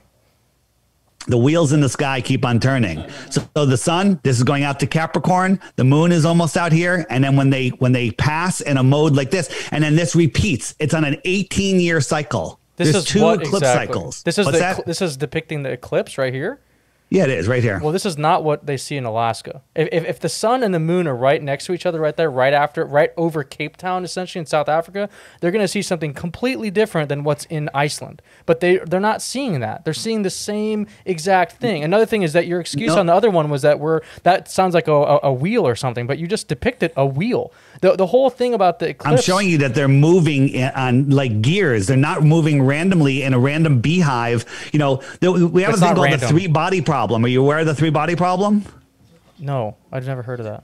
So, well, it's something you should look into, right? The sun, right? The ridiculous story of a gas ball holding on to all of the planets, and they're holding on to them all in a row across the same plane. The sun holds on to the Earth and Mercury and Venus and Jupiter and Saturn at all these ridiculous distances, but somehow the gravity of the Earth can hold on to the moon. And when the moon comes around towards the sun, it doesn't speed up. And when it pulls away from the sun, it doesn't slow down because the Earth's gravity only affects the moon, but the sun's gravity doesn't. Elliptical orbit. It does speed up and slow down in an elliptical orbit. The moon does not. Yes, the moon does not. They say that the Earth does. No. They say that the Earth does. The moon goes around the Earth in an elliptical orbit. The moon is elliptical. For sure. That's how we get it waves. doesn't speed up and slow down when it goes towards the sun and away from the sun. It's not correlated to that. You're incorrect. Look it up. So here's the problem, the three-body problem. You can take the world's best supercomputer. It is elliptical. It is elliptical. I agree. It's elliptical, but it's not. Well, they tell us it's elliptical, but so hold on. You can create a supercomputer model. You got a sun and it's holding on to a planet and it goes into orbit and it'll work perfectly. You can predict where it's going to be for days, weeks, months, years. Okay. Then you add one more body, another planet or a moon, and the entire model goes into chaos mode and never repeats. No computer can figure out what it's going to do next. Show that graphic. Show that graphic. 60 some odd objects in our solar system. Show that graphic of the sun shooting through the universe. This is what we're supposedly on right here. Yeah, but what you started off with. I've never seen this. The graphic like how do we go around the sun? We got to go past it and then we slow down. How are you going to go past? Like, look at this. I think that this. Do you guys understand what that is? I understand what this is, but this right here also already disproves what Dave just said. He said that all the planets are on the same plane, but right here, it even shows you that they're not on the same plane. Yes, they are. Shows you? They're all keeping up with the sun. No, you're not looking at this properly. They're all even with the sun. They're all keeping up with the sun. Look, they're not because you're in a 3D space. On a 2D, if you just take that one light from behind where it's like pooping out, then yeah, that's on the same plane. But no, see, they're all on different angles. It's like a spiral, like a Christmas tree from the. So you think we're doing that? We're shooting through the universe like that? You think that? I mean, who knows? But one thing we do know about the universe is that everything needs force. Force equals ma, mass times. You need force. So you believe that this is happening? You believe this is happening? I mean, this seems. You believe that's happening? This seems more plausible than individual domes, where if you have two people standing right next to each other, the domes wouldn't clash and make confusing things for the two people. It's your dome of vision, not a physical dome. Your dome of vision. I don't know what that means. Like how long that you can see. It means like, let's say you and I were 150 miles apart from each other across the flat earth plane. Well, I'm not going to be able to see you. The atmosphere becomes opaque within that 150 miles, and I see within my dome of vision. If you're standing in the fog, you could be reading, I'd say you're at the train station reading your train schedule, and it's super foggy. You can't see anyone else near you, but you can see your train schedule. The person holding their schedule that's 10, 15 feet away from you, they can see theirs, but they can't see you. They're in their dome of vision. I think that has a lot of holes, especially since that people have different vision types. People have. So instead of looking at the moon and asking all these questions, what's your one proof of the globe? Because I'm offering 2 Bitcoins for 1 proof of the globe. Well, I mean, I think any of these sort of debates where you're offering something, especially like, I mean, and this is another thing. I think that I'm just asking. All right, I'm offering nothing. Okay, no offer. Just no offer. No offer. Forget the offer. My question. What's your best proof of the globe? I mean, I have 2 questions just to get a read off of this. The first question is to do more with the flat Earth. It's what. So if gravity does not exist on a flat Earth, so if we are on a flat Earth, what is explaining what we would call gravity? Very good question. So the whole theory of gravity needs 96% dark matter and dark energy, which they say they've never seen, they've never measured it, but it has to be there for gravity to work. So cool story, right? So actually, I don't even know what that is. What does that mean? What does that mean, Dave? Works. It's a giant free energy system. The moon is the anode, the sun is the cathode, the salt water carries the current, and the land is the salt bridge. And we have there's free energy everywhere. Tesla proved it. Old technology has it, and they're hiding that from us. And we'll get into why. But the Earth has a measurable negative charge. When you lift up off the Earth, there's measurable voltage. I think it's 100 volts at just a meter off the ground, and it goes 200 volts at 2 meters. It just goes up from there.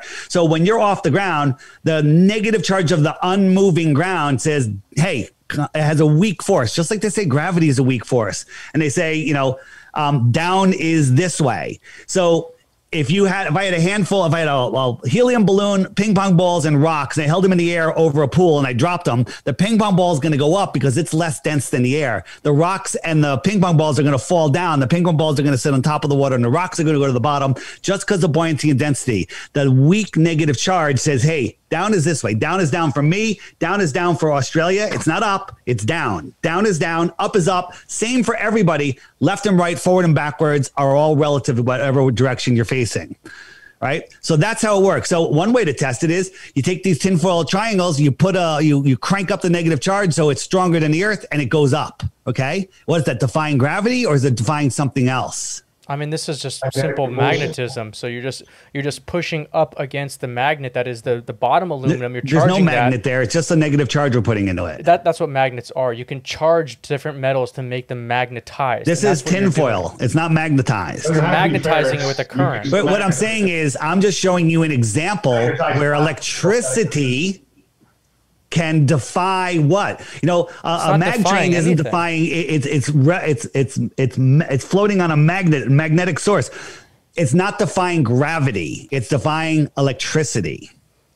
I don't understand. The only true forces in this world are electricity and magnetism. Neil deGrasse Tyson said it himself. He's on video saying, when it comes to gravity, you know, we don't know anything really. I don't even know who that is. But Neil deGrasse Tyson? Huh? Chocolate Jesus? You don't know who that is? Neil deGrasse Tyson? I don't. Anyone who's going to be a scientist and do more YouTube videos than science, maybe don't listen to that guy.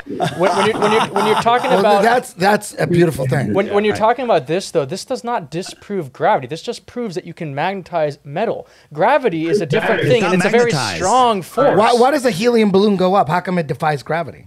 Because it's lighter, and it's no way. Has nothing to do with gravity. No, it's creating lift. It's like planes. We create lift. It's less it's a dense force than the air around it. But how does a balloon create lift? So a tennis ball floating, a helium balloon, just like a light balloon or whatever like that. The molecules, they're moving, and that is moving the plastic piece up. It's creating lift. It's not like it's just the gas is just sitting there not moving. It's not creating lift. The weight of the air is pushing, is giving it thrust upwards because the air is heavier. That would be counter to the other point about water. If the atmosphere on a flat Earth is all water and that's how you have humidity and that's why you can't see stuff, then this helium thing wouldn't work in that model. You have to have molecules that have weights and have movement. Everything in this reality has movement. Force equals ma. Everything. It works perfectly on a flat Earth and a ball Earth. Next. Hold on, Carlos. It doesn't actually. You have a question? Yeah. So when you're touching on gravitational force, then you have the ocean. 2/3 of the globe, supposedly the globe is ocean, right? The Earth spins 1,000 miles per hour on itself. And there's no drop of water that escapes from the gravitational pull. While birds can fly, you can add up what you want. Birds can fly, insects can fly, helium balloons can float in the air. In the meantime, we have this powerful gravitational force that keeps the Earth's crust and the water without dripping anywhere. How can you a bird has the power to propel itself in the air with such a gravity power that can keep the whole ocean. And why does saltwater only have tides and freshwater doesn't? And how come the gravity of the moon can pull the tides? How come it doesn't pull it right off the Earth? And then also the other thing, Neil deGrasse Tyson, you're the high priest of scientism. You don't know who he is, but he's like the lead spokesman for scientism. Says the way tides work is you got the sun here and the moon here, and if the Earth is in the middle, there's a high tide on one side and another high tide on the other. He says, because the moon is pulling the water and the moon also pulls the Earth away from the water on the other side. That's the official explanation for tides.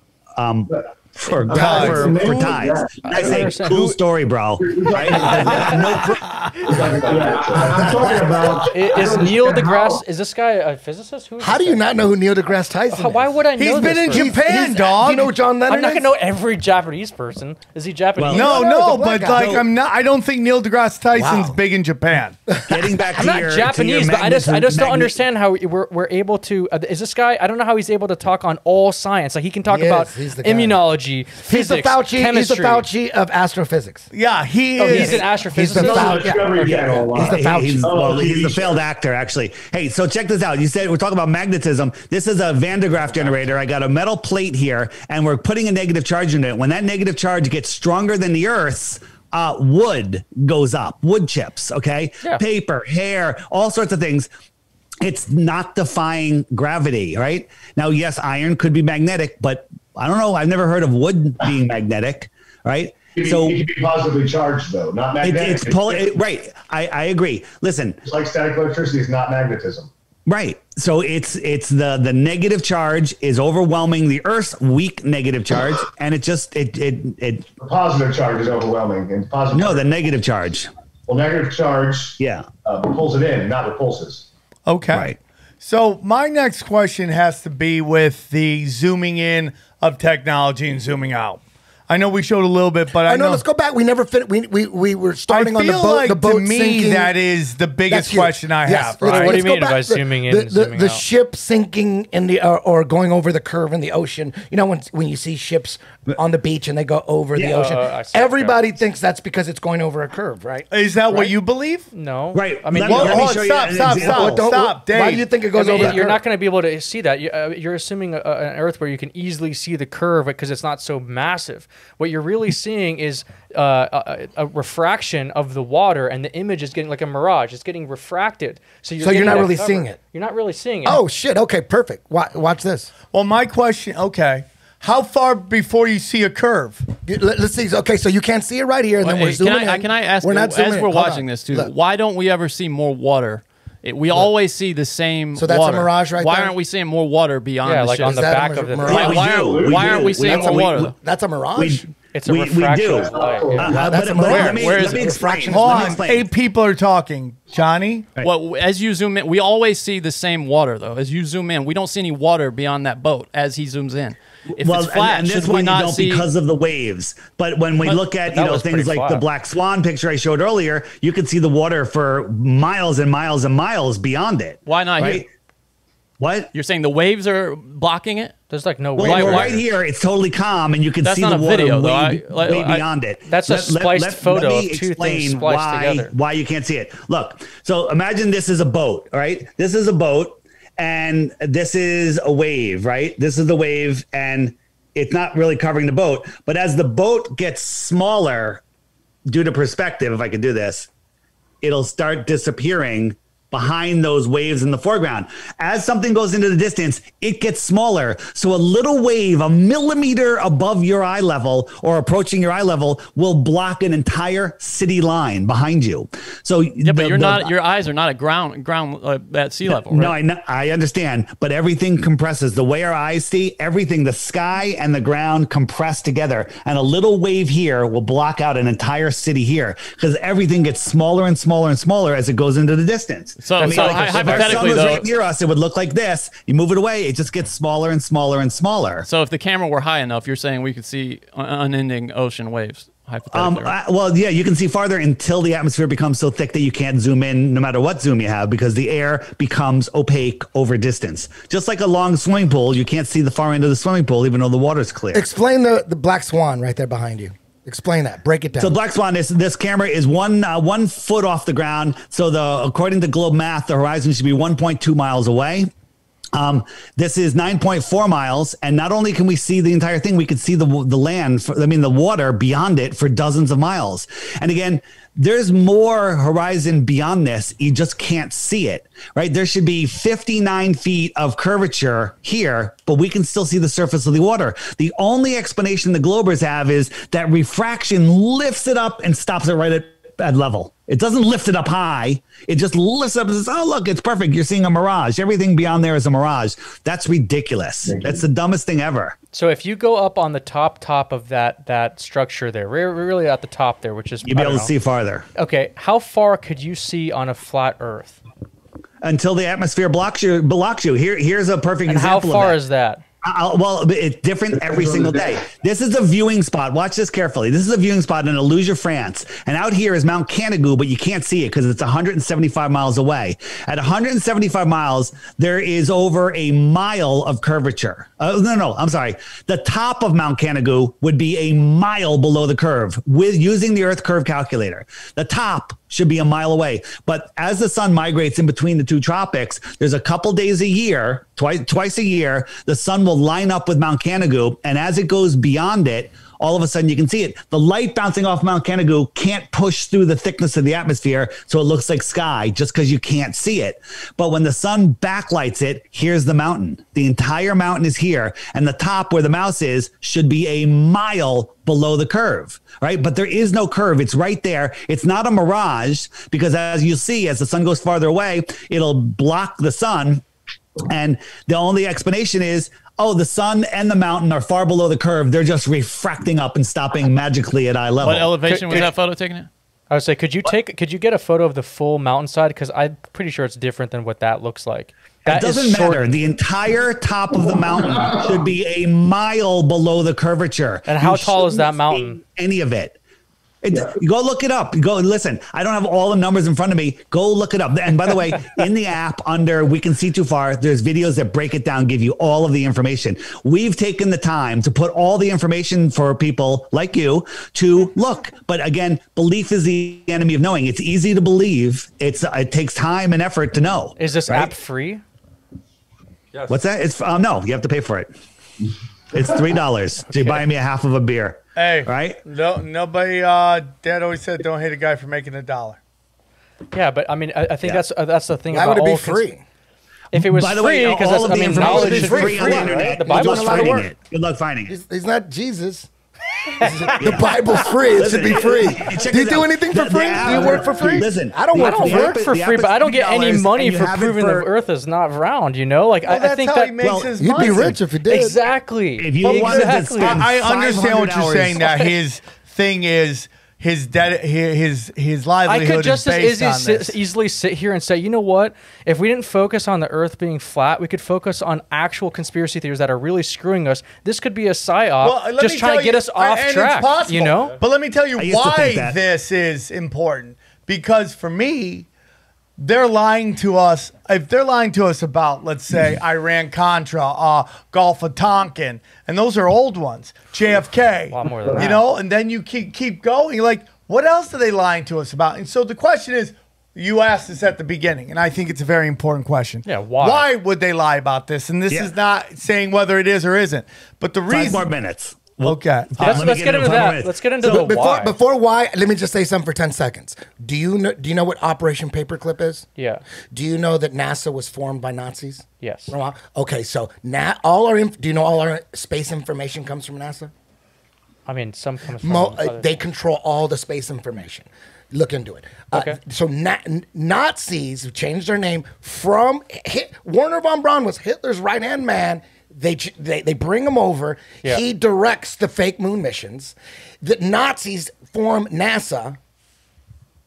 Dave Weiss, just have that in your mind. I mean, well, you know what would Nazi be cool to stuff. get from Dave is you said you're using a calculation for the curvature. What is that calculation that you're using? You're saying that it's a I forgot what. Yeah, it's not my calculation. If you look up the Earth Curve calculator, there's 3 different ways to do it, and they all come out about the same. But if you take the Earth Curve calculator of the basic one of 8 inches per mile squared, and go for 2,000 miles or 20,000 miles, it doesn't work. It doesn't calculate negative numbers. It works perfectly accurate for the first couple thousand miles, 2,000 miles. It doesn't matter. I just need it to work for 200 miles.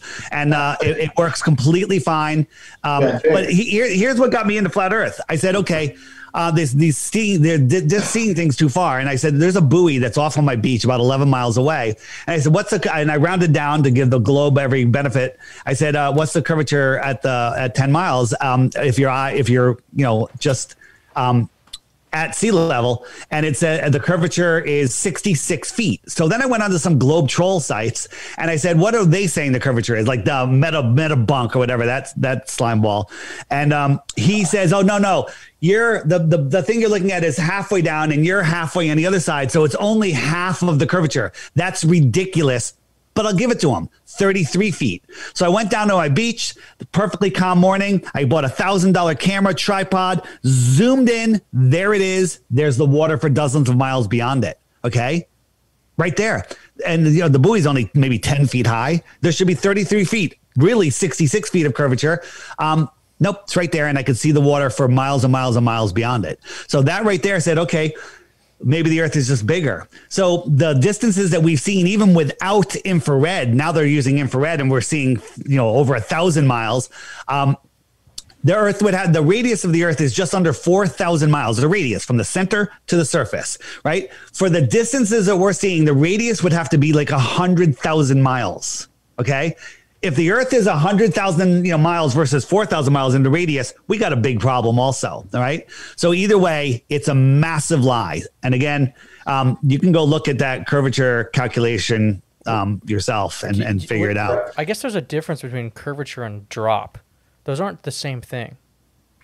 If the Earth has a radius, as you move that radius, it has a drop, an ever accelerating drop. Okay, my arm's up here. I move it a little bit. My fingers have dropped just a tiny bit. I move it more, drop, and then it starts dropping exponentially. What do you believe the difference is? Drop and curvature are two different things. Well, what explain? Drop is what he's saying. Curvature, you can use trigonometry to get the curve of a let's just say a circle. You can get a curvature, but it's going to be different than the number you get for a drop. What does a sniper use? He uses curvature.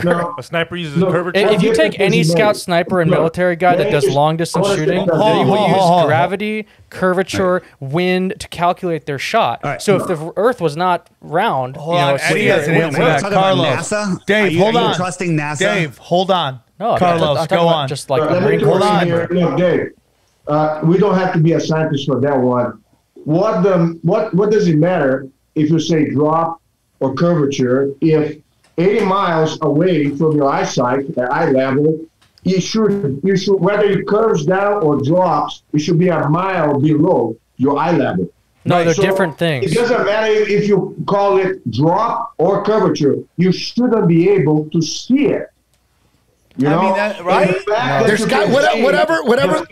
Hold on. The fact that you can see a fucking ship 100 miles away with a telescope, that shouldn't be the case. Exactly. If it's a globe, it couldn't be. It's not possible. And you say refraction. Refraction doesn't explain that either. We have testimony from submarine navigators that say when they're sitting on the bottom of the abyssal plain, they can see other submarines over 100 miles away. There should be a mountain over a mile high between them. You'd have to believe that the sonar climbs the mountain, hits the submarine, bounces back, climbs the mountain, comes back, and they can see it. That's not how sonar works. Anything in its way, from a fish to a pile of dirt, will bounce back and hit them, right? And also the same on the surface of the water. There's guys in the gunneries, whatever, that say they can take a pencil thin laser beam and light up a ship over 100 miles away. There should be a mountain of water over 6,000 feet tall. Yep. So exactly what Carlos said, no matter if that 8 inches per mile square is totally accurate or not, if it's a little less, at 100 miles, according to that formula, there should be over 6,000 feet of curve. But if it's off and it's 4,000 feet of curve or 3,000, it doesn't matter. At 100 miles, you can't laser point and target another ship, which the Navy, they do. And there's a microwave telecommunication satellites that are 150 towers that are 50 feet high, and this is real, and they're 150 miles away, and they only work if there's no obstruction. There can't be any obstruction. Microwave telecommunications, if they have 50-foot towers, as long as there's nothing in its way, it could go on forever. It's line of sight. It's line of sight. It doesn't curve over anything. Here's the other thing. This is what, you go up, the Earth should drop down, the horizon shouldn't get higher on a ball, but this is what we experience. And then, so here's an example. If you're using the Earth curve calculator, if you're flying at 39,000 feet, the distance to the distance to the horizon is 242 miles. Well, if you're on the surface of the Earth, 242 miles away, there should be a 39,050 foot drop.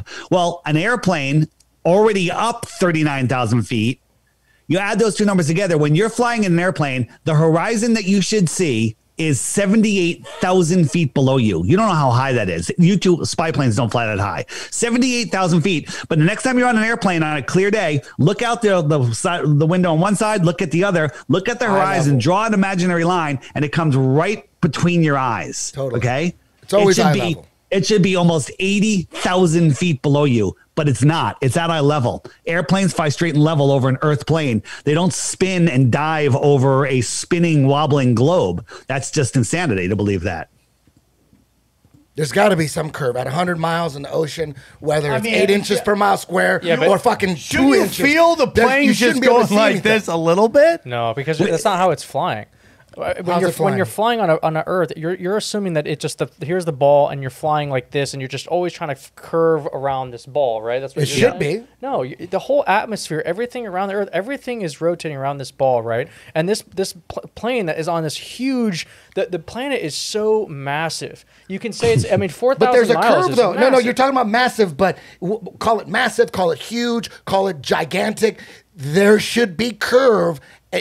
There's a formula for the curve. It isn't just like it's round, but it appears to be flat. There's got to be curve, and that's the formula. At 100 miles, flying for there's an hour, 6,000 feet of curvature. The horizon should drop 30 miles. If you don't nose down, you're going to be 30 miles higher in the sky. 30 miles in 1 hour. That's a mile every 2 minutes. Math. It's not flat. If you're saying it's a round, then there's got to be curve. You don't need a curve. You got to account One, you have for the gravity affecting on you while you're flying. You're trying to push up while gravity is keeping you. What else would it be keeping you? Centrifugal force or positive, negative? How does the positive and negative you not gotta affect account the for the metal curve. plane? If you're saying there's the world is curved or a ball, you have to account for it. You're just saying no, you don't have to account for it. Gravity is just going to account for it. That's why we have gyroscopes. They don't account. Gyroscopes. It's why we have gyroscopes on a plane. I mean, it's trying to give you an ability. I mean, I'm not a pilot, so I'm not going to be able to explain it completely perfectly. But when you're flying in a plane, I've been in the front of a plane before. Right. The horizon is just, it's like you can see it kind of tilting on the front, and the plane is being brought down by gravity while lift is trying to take it up. So it's in this constant battle of trying to keep this plane afloat. It's not like it just hovers in place because there's magnets pulling up on it and it's metal. So gravity is pulling it down while you're pushing forward. Whenever you have a downward force and a pull like this, when you're in an airplane, when you're in an airplane and the pilot starts to you just so down. Guys, I got 8 more minutes, so let me get a couple points out, and then you guys are free to not have me rudely interrupt. When you're taking a snooze in an airplane and the pilot just starts nosing down to, hey, we're getting close to the airport, maybe a half hour away, you wake up immediately. You notice that little bit of change. But the speeds that we're flying through this universe are insane. Here's a hypersonic sled. Ready? Watch it carefully because you're not going to be able to see it. It's going by a Mach 8.6. Did you see it? Okay. Mach 8.6. This is how fast this thing is going. Well, we're orbiting the sun 10 times faster than that. Okay. And we're orbiting the sun. 60,000 miles an hour. Yeah, 66,000. It's 10 times faster. And we're chasing the sun 90 times faster than that. Okay. In the elliptical speeding up and slowing down orbits, but somehow, water never friggin' moves. You don't sense any of that. I mean, go outside, clear your head, look around. You're not moving. You're perfectly still. The earth is perfectly calm. Sam's favorite picture. This doesn't move. I mean, the tiniest movement. Tap your foot on the side of that beach. Bam, a wave will go all the way across. Right? We're not moving. Right? To believe that we're corkscrewing through space, but you can build balancing rocks perfectly. It's insanity. We're not moving. No. People always say, people always say it's total insanity. People always say, when you're on a plane, you don't feel it, and you're going 500 miles an hour, you don't feel it because you're going straight. If you were going 500 miles an hour in a circle, you would feel it the whole time. You would be pressed against the side of the plane the whole time. You would feel it 100% of the time. So did you not just disprove flat Earth then? Because planes going in circles? Let me explain. It's a horrible example because the planes are not going in circles. They're going like this and like this and like that and like that and like this, like this. Yeah, but take a flight from, let's say, San Diego to New York, right? You go straight. Okay, now go from Chile to New Zealand. It's not a straight line. You have to go back to a straight line to LA and then another straight line. It's a bunch of straight lines. Yeah, you're going spinning up and around. Planes fly in straight lines. Sure. Okay. They're not constantly turning. They're not. Okay, so if they were, you would feel it the whole fucking time. So we're moving. The Earth and the sun, according to the heliocentric model, is not moving in a straight line. We're spinning on our own axis at 100 miles an hour or 1,000 miles an hour at the equator. So we're spinning. We don't feel that spin, and we're spinning around the sun at 60,000 miles an hour. And the sun is spinning around the center of the Milky Way at 600,000 miles an hour. We're spinning three different ways at incredible speeds, and when you're spinning, you feel the spin. If we were going straight, then you could use that. Oh, on a plane, we're going 500 miles an hour. I don't feel it. But we're not going straight. We're constantly spinning. We're spinning on our own axis. We're spinning around the sun at 60,000 miles an hour, and then the sun is spinning around the center of the Milky Way at 600,000. We're spinning totally different directions, and we don't feel shit. We're and getting back to the plane routes. Look, check this out. Perth to Los Angeles. This is what FlightAware says is the shortest route, but this isn't the way they go. When they go from Perth to Los Angeles, this is the route. They fly in straight lines. Perth to Malaysia, and then a straight line here. Right, the routes that they tell us they're going on airplanes are ridiculous. Well, that's if the Earth land, was a ball going from Buenos Aires to Perth, again, this is the straightest route. But you're not allowed to fly over Antarctica because we could disturb the penguins. So you just go around it. Could it be because there are no airports over Antarctica and they want a place to land if there's an emergency?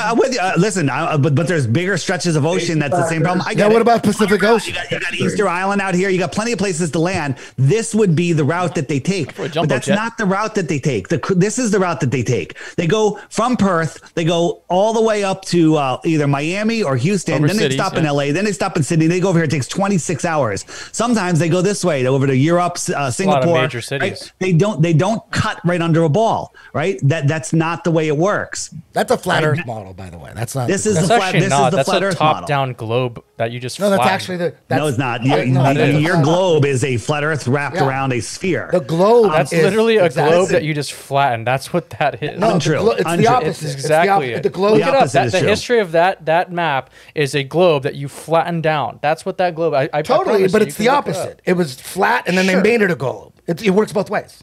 Right. And listen, the whole idea that we've known the Earth is a globe for 2,000 years, nonsense. The story of Eratosthenes is nonsense. They were teaching flat Earth across the world in the 1920s and 30s. Okay, everyone in America was taught the Earth was flat in the 1920s. Okay, he's got interviews with dudes in their hundreds. And I interviewed an old 102-year-old woman, and she was taught in public schools, not religious schools. Here's the thing. You want to prove the Earth is a globe? They can put this to bed right away, and then I'll get into why the lie, and then I got to roll. They say Antarctica is 13,000 miles around, right? We get 2 airplanes. We go to the base over here. We refuel, fill them with Neil deGrasse Tyson, flat earthers, ball earthers, teachers, professors, and one plane, 1,000 feet in the air, just follows the coastline, and everybody watches the coastline.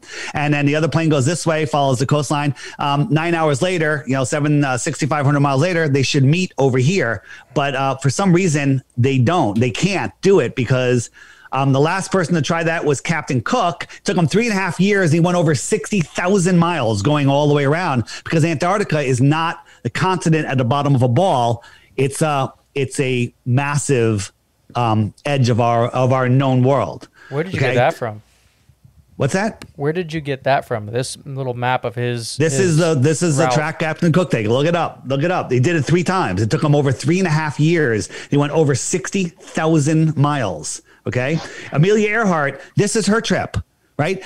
East and west are circles. So you can circumnavigate in circles because no one on a flat Earth, you can only circumnavigate east and west. Well, billions of people have done it. Billions of people have circumnavigated east and west.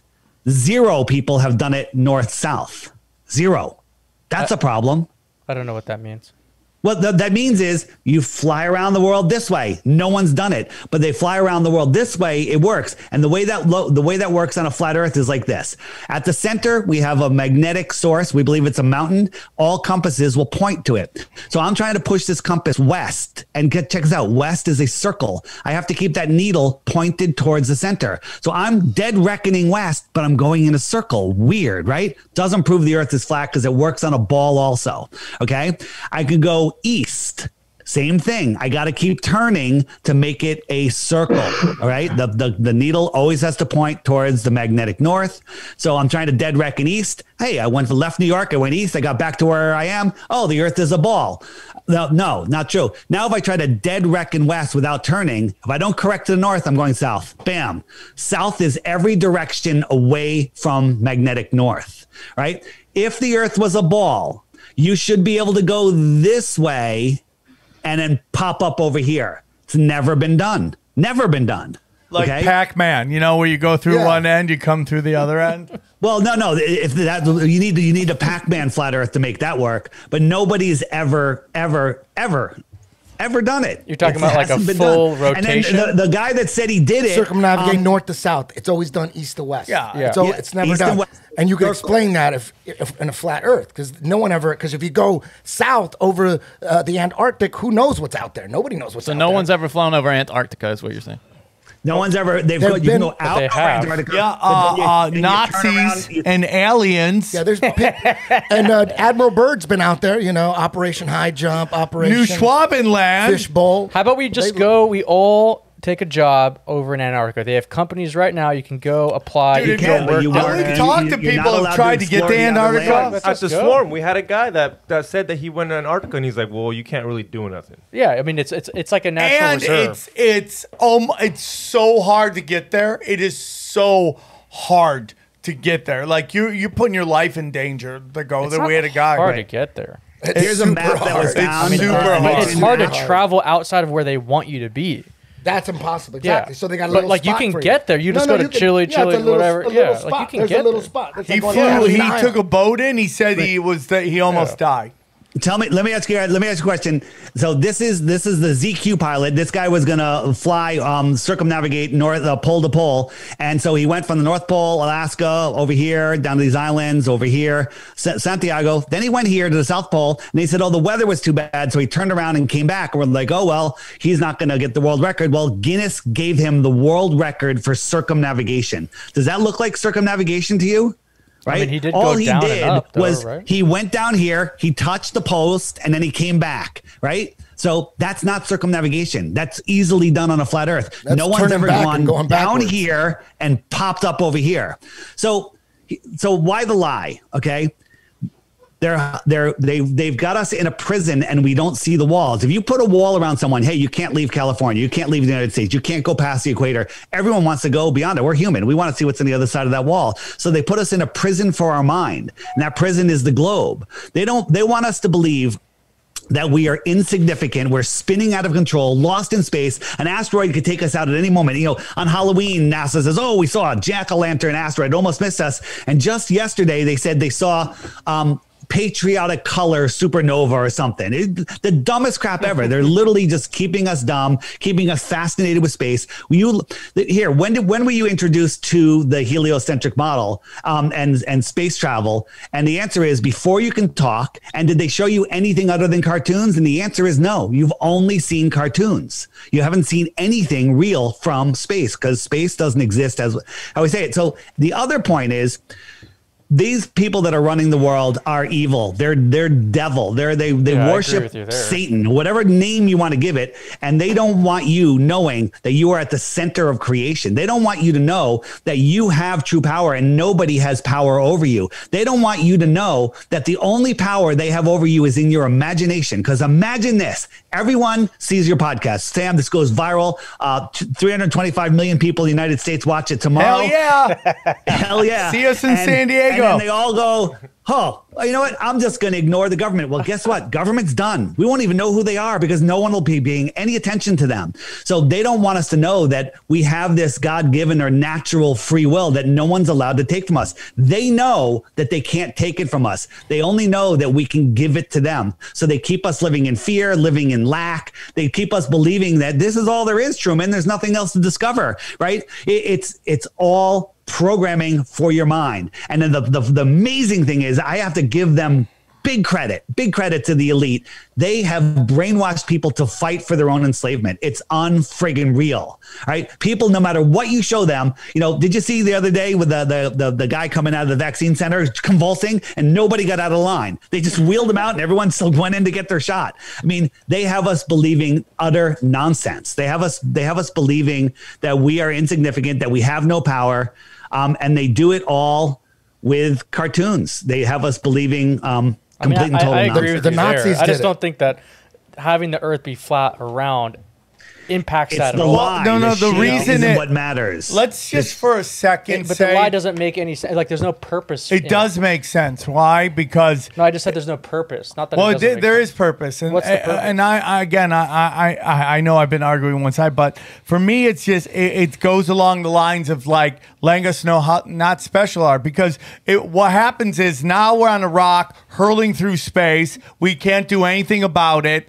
and now these beings from other planets are visiting, and they have all power. They're the most powerful things in the world. Viruses, And- asteroids, But you're mixing aliens. something. So It's all the same. No, I'm it's not all the mixing same. it. It's all the same. It's, No, that's what I it's mean. all layers of it. No, I mean that. So you're saying that because we're on this planet, we're just hurling through space. We're not special. But what I'm saying is that we could be equally special on that or a flat Earth. Because on a flat Earth, we have no control on the planet. But on it the changes moon or what whatever. the game is. It changes the playing board. What does it change? Right. It There's changes unlimited that- resources. There's unlimited food. There's unlimited free energy. You have free will. They're hiding free energy from us. They're hiding more they're land. probably They're hiding all sorts of land. Resources. I mean, I think they're hiding stuff in Antarctica. That's Right. why you don't see people going the other way around. Right, But I right. don't think those ideas they don't have to be different. Because that's what I'm saying. I understand. Let's for a second Like all pretend- these lands, I don't think. I mean, if you're looking at just reality, right?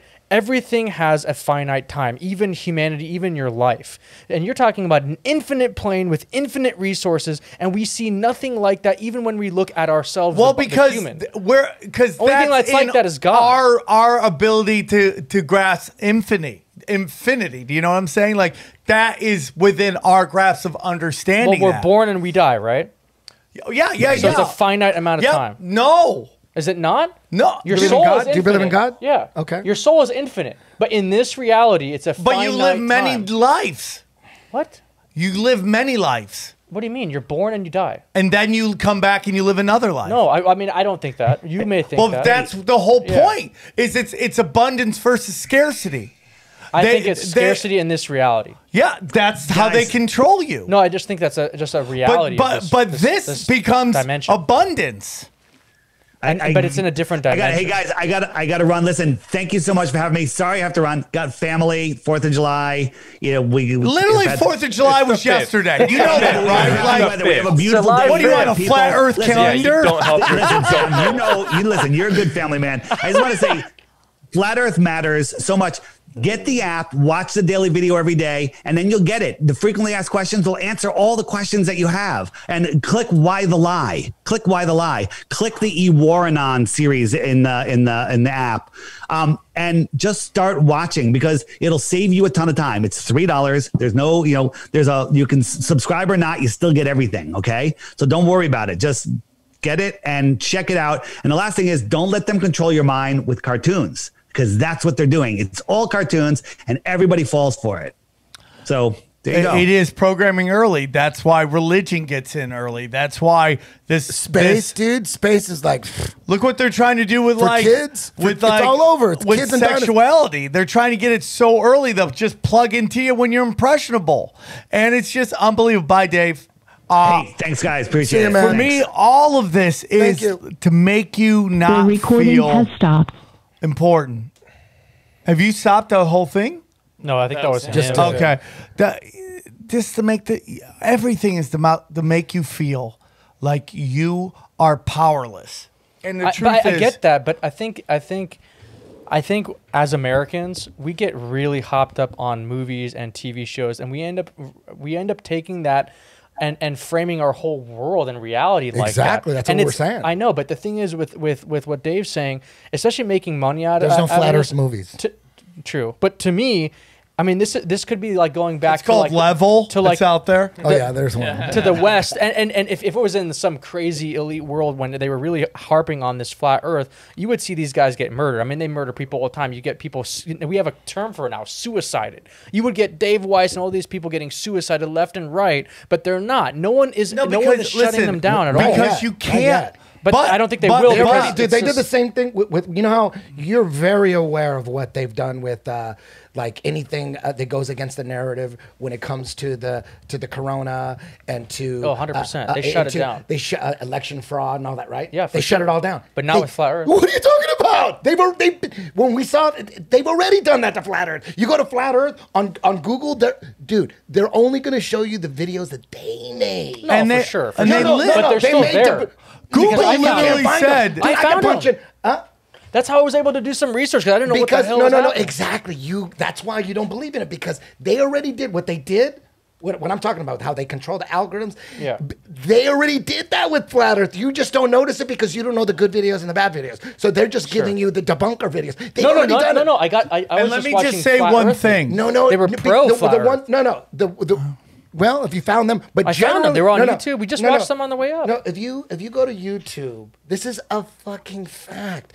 They have on Google, especially, they'll send you to Flat Earth Society. Since 1970, they had the Flat Earth Society fake website, which they people that are questioning what we're on, they go and they Google and they check it out. Boom, it takes you to Flat Earth Society. That's a fucking total bullshit. They already do. There's a whole. What do you mean? What's bullshit? Flat Earth Society. It's total bullshit. Like that society. They make it. They turn people off on purpose. Yeah. They've already. What they've done this goes back to the psyop idea that. with what flat Earth could easily be a psyop to get you away from thinking about other things. Think about this, right?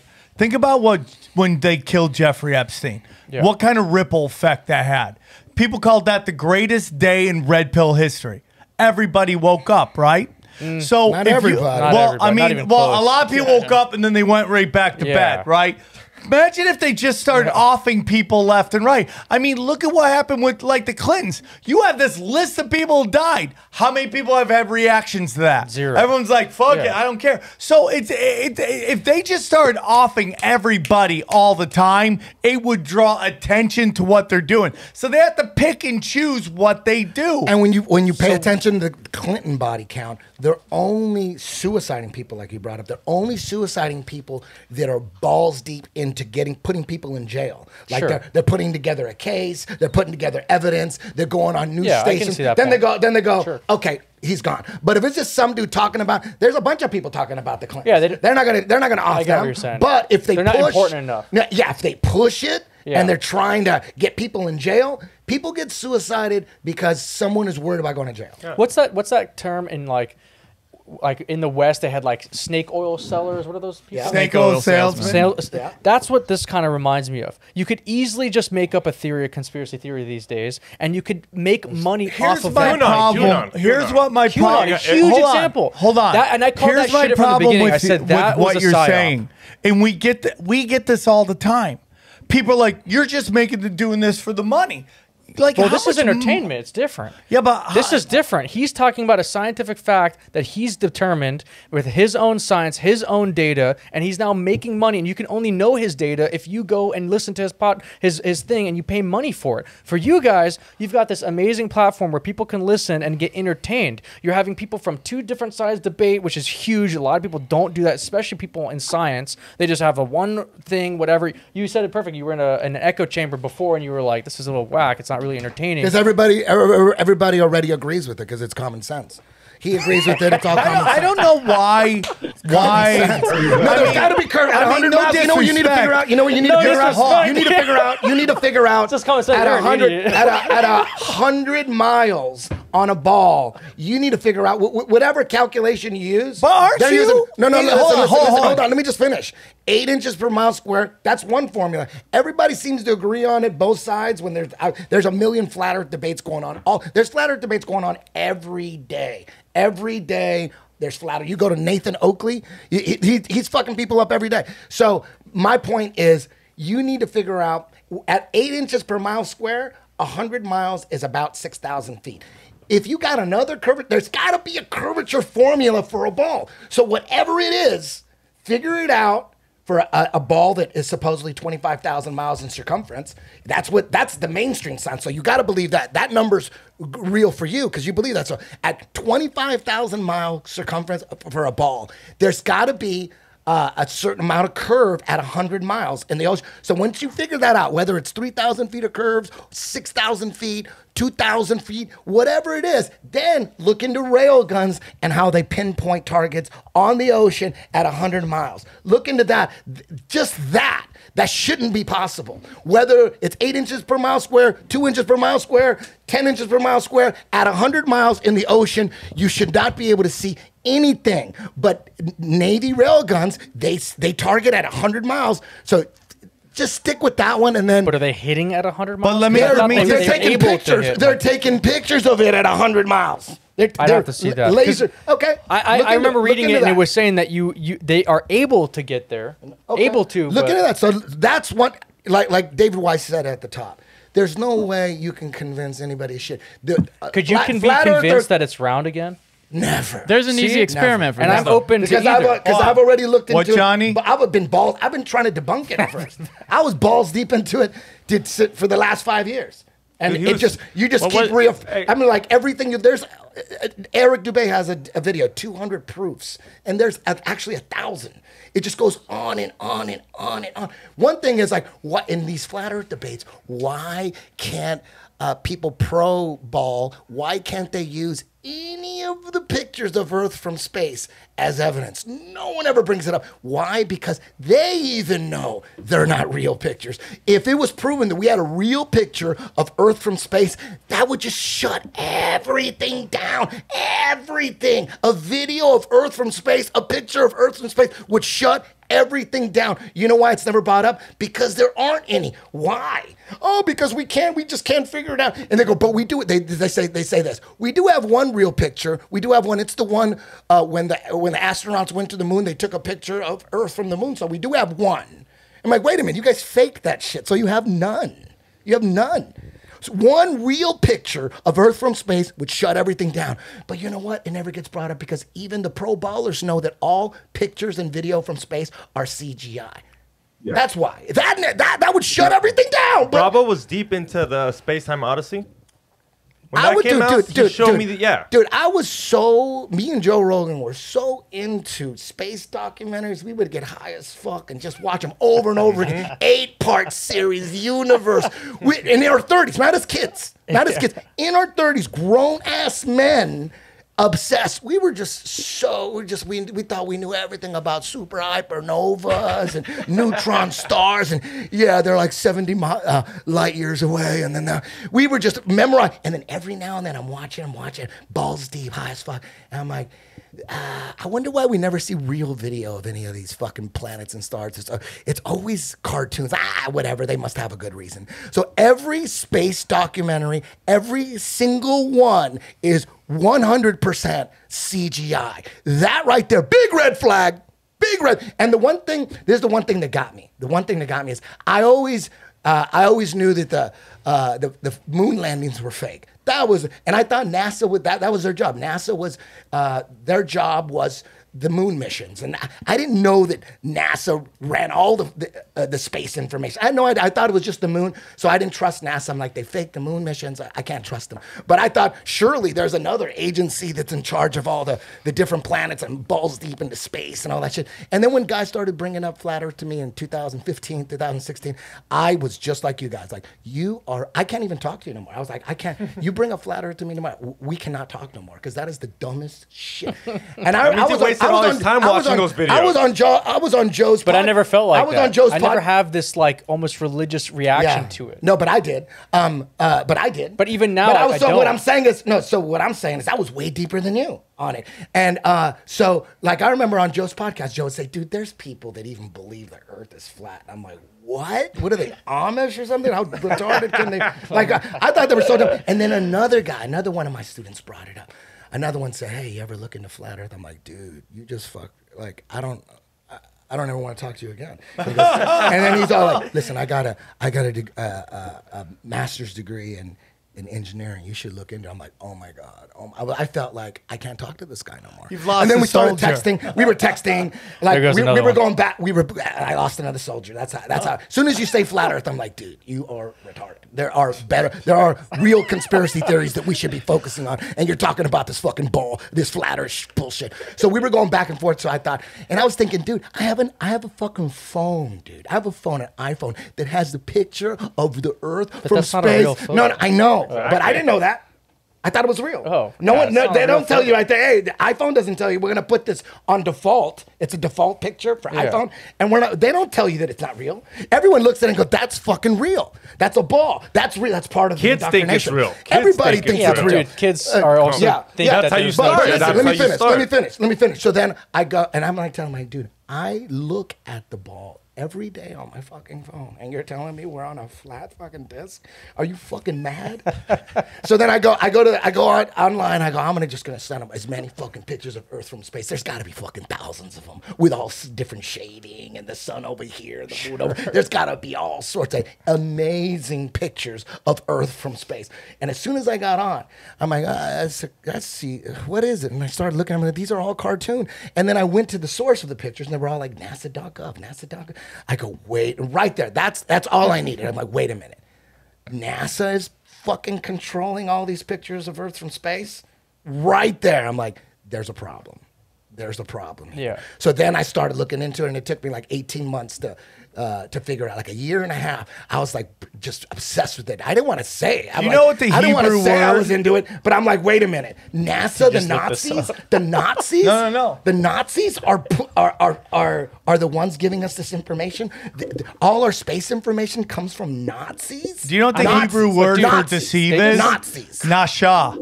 Like, these are Nazis. What are you trying to say?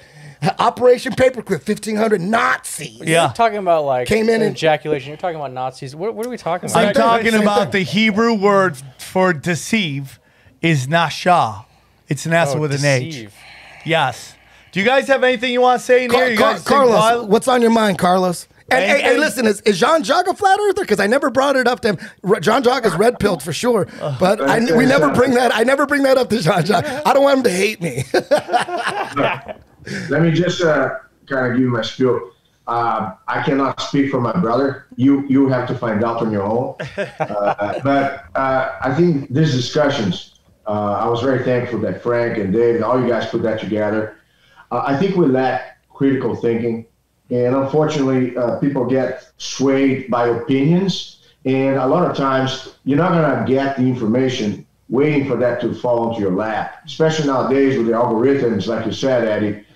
It's really hard to dig, because it's true that if you try to research about flat Earth a few years back when you started coming across that topic, it was a lot easier to find more sources available without the censorship that's taking place now. That if Frank, for instance, was to research anything, all you would see was debunkers, telling one spiel after the other. It's really hard to find anything. The other thing, too, we live in this dilemma that you want to find the truth and you want to share the truth, and then you have the cancel culture and all the different issues that were brought up from the beginning. For me, I'm open-minded, you understand? Because my goal is long-term. I want to know the truth, no matter what, in whatever subject that I pursue.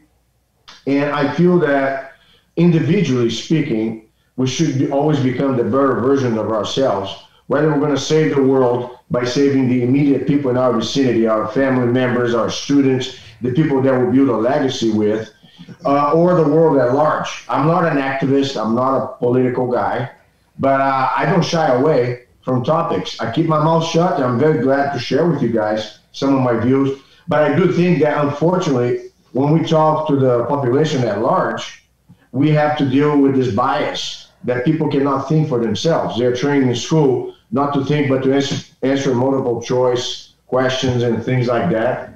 I feel that this initiative, just to conclude, is a great one. I know you guys touch on a lot of subjects in the group chats that you guys have. And that's what brought me here.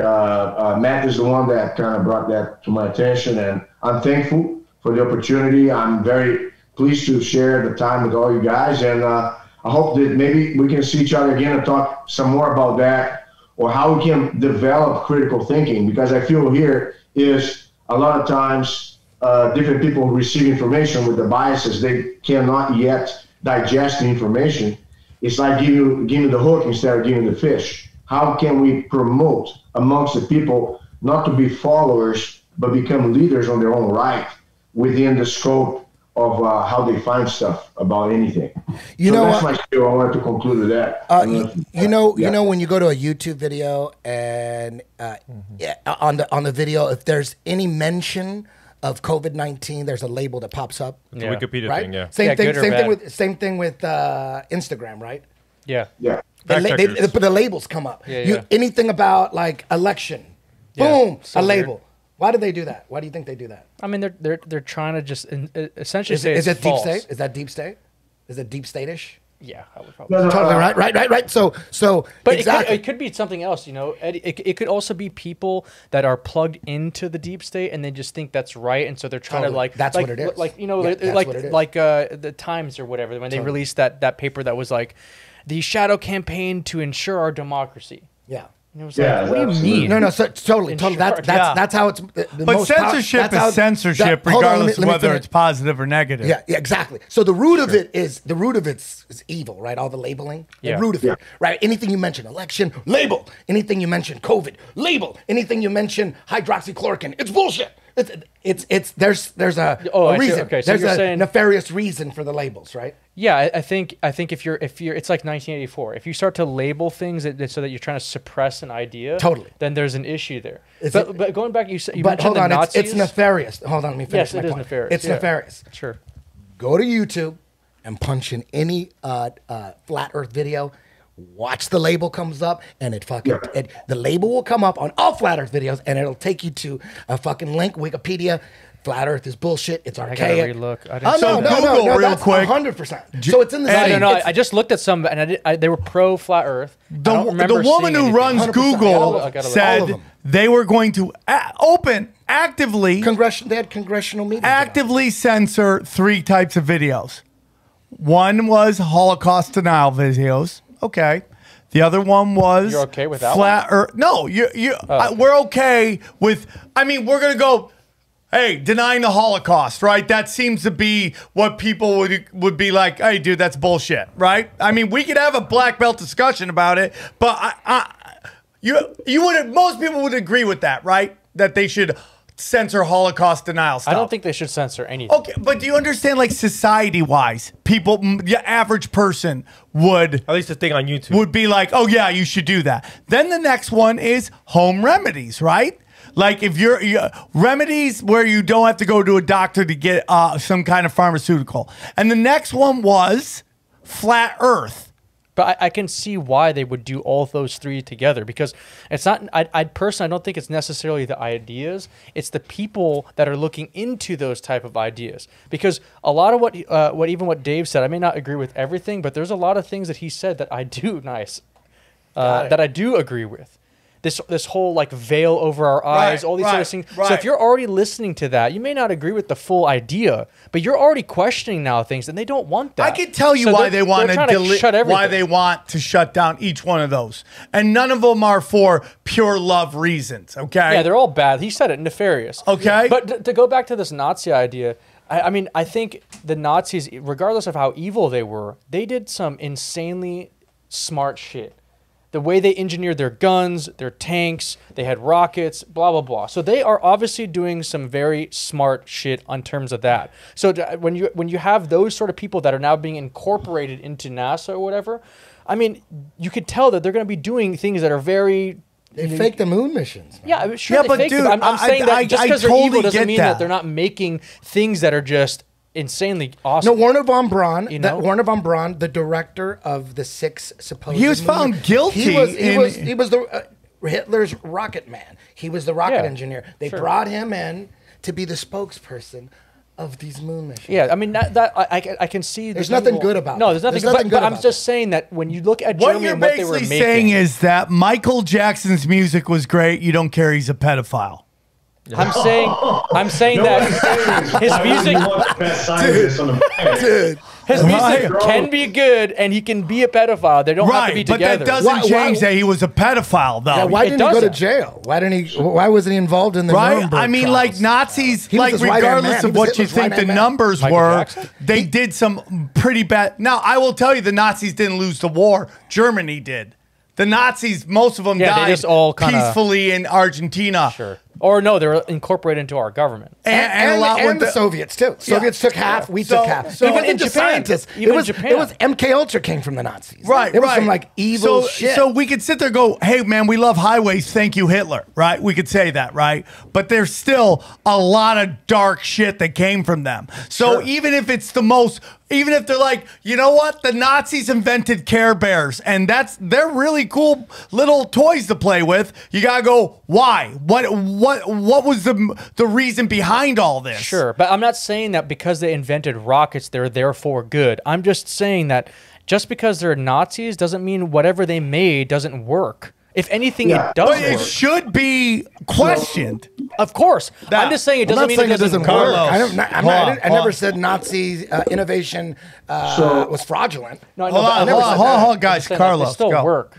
All right, so we're dealing here with intention because you have a technology can be used for good or evil, you know. So in this case here, talking about the Nazis, just to kind of put in perspective, war is a business, and there's a movie in black and white back in the old days called Winds of War, and it shows the Nazis, with Hitler included, all in a meeting with corporate, business owners from the Western countries that were fighting the Germans, and they're all meeting up and talking about business, how it was during the war, how it would be after the war, and all that stuff. So whether that reflects the reality in its full or not, it doesn't change the fact that there are a lot of business, and most of the corporations now who became mega corporations, it didn't happen until the two great wars that happened last century. You know, until then, they had a different scale. Yeah, I You mean, know, I think what you're saying is almost perfectly true. This is what we mean by the deep state. Like there's a lot of evidence of even the USA tricking Japan into bombing us, so then we can then go to war and have this whole industry for war, right? And then these people after the fact all get together to continue to give us the perception of American freedom versus the actual true freedom, right? That's the matrix, right? We're in this perception, but it's not actually true. If you look at our actual rights in the U.S., there's a lot of stipulations on our liberties. We're not actually truly free, right?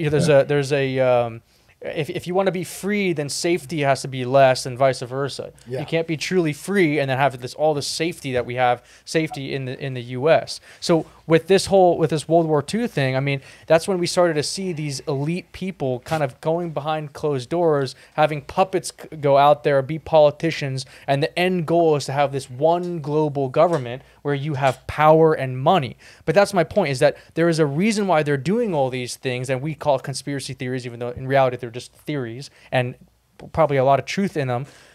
They have a purpose, power and money and control, and maybe even potentially removing the idea of man trying to be closer to God. They want you distant from God if you're religious, right? So apply that to flat Earth. I agree with everything Now you said. plan that to flat Earth.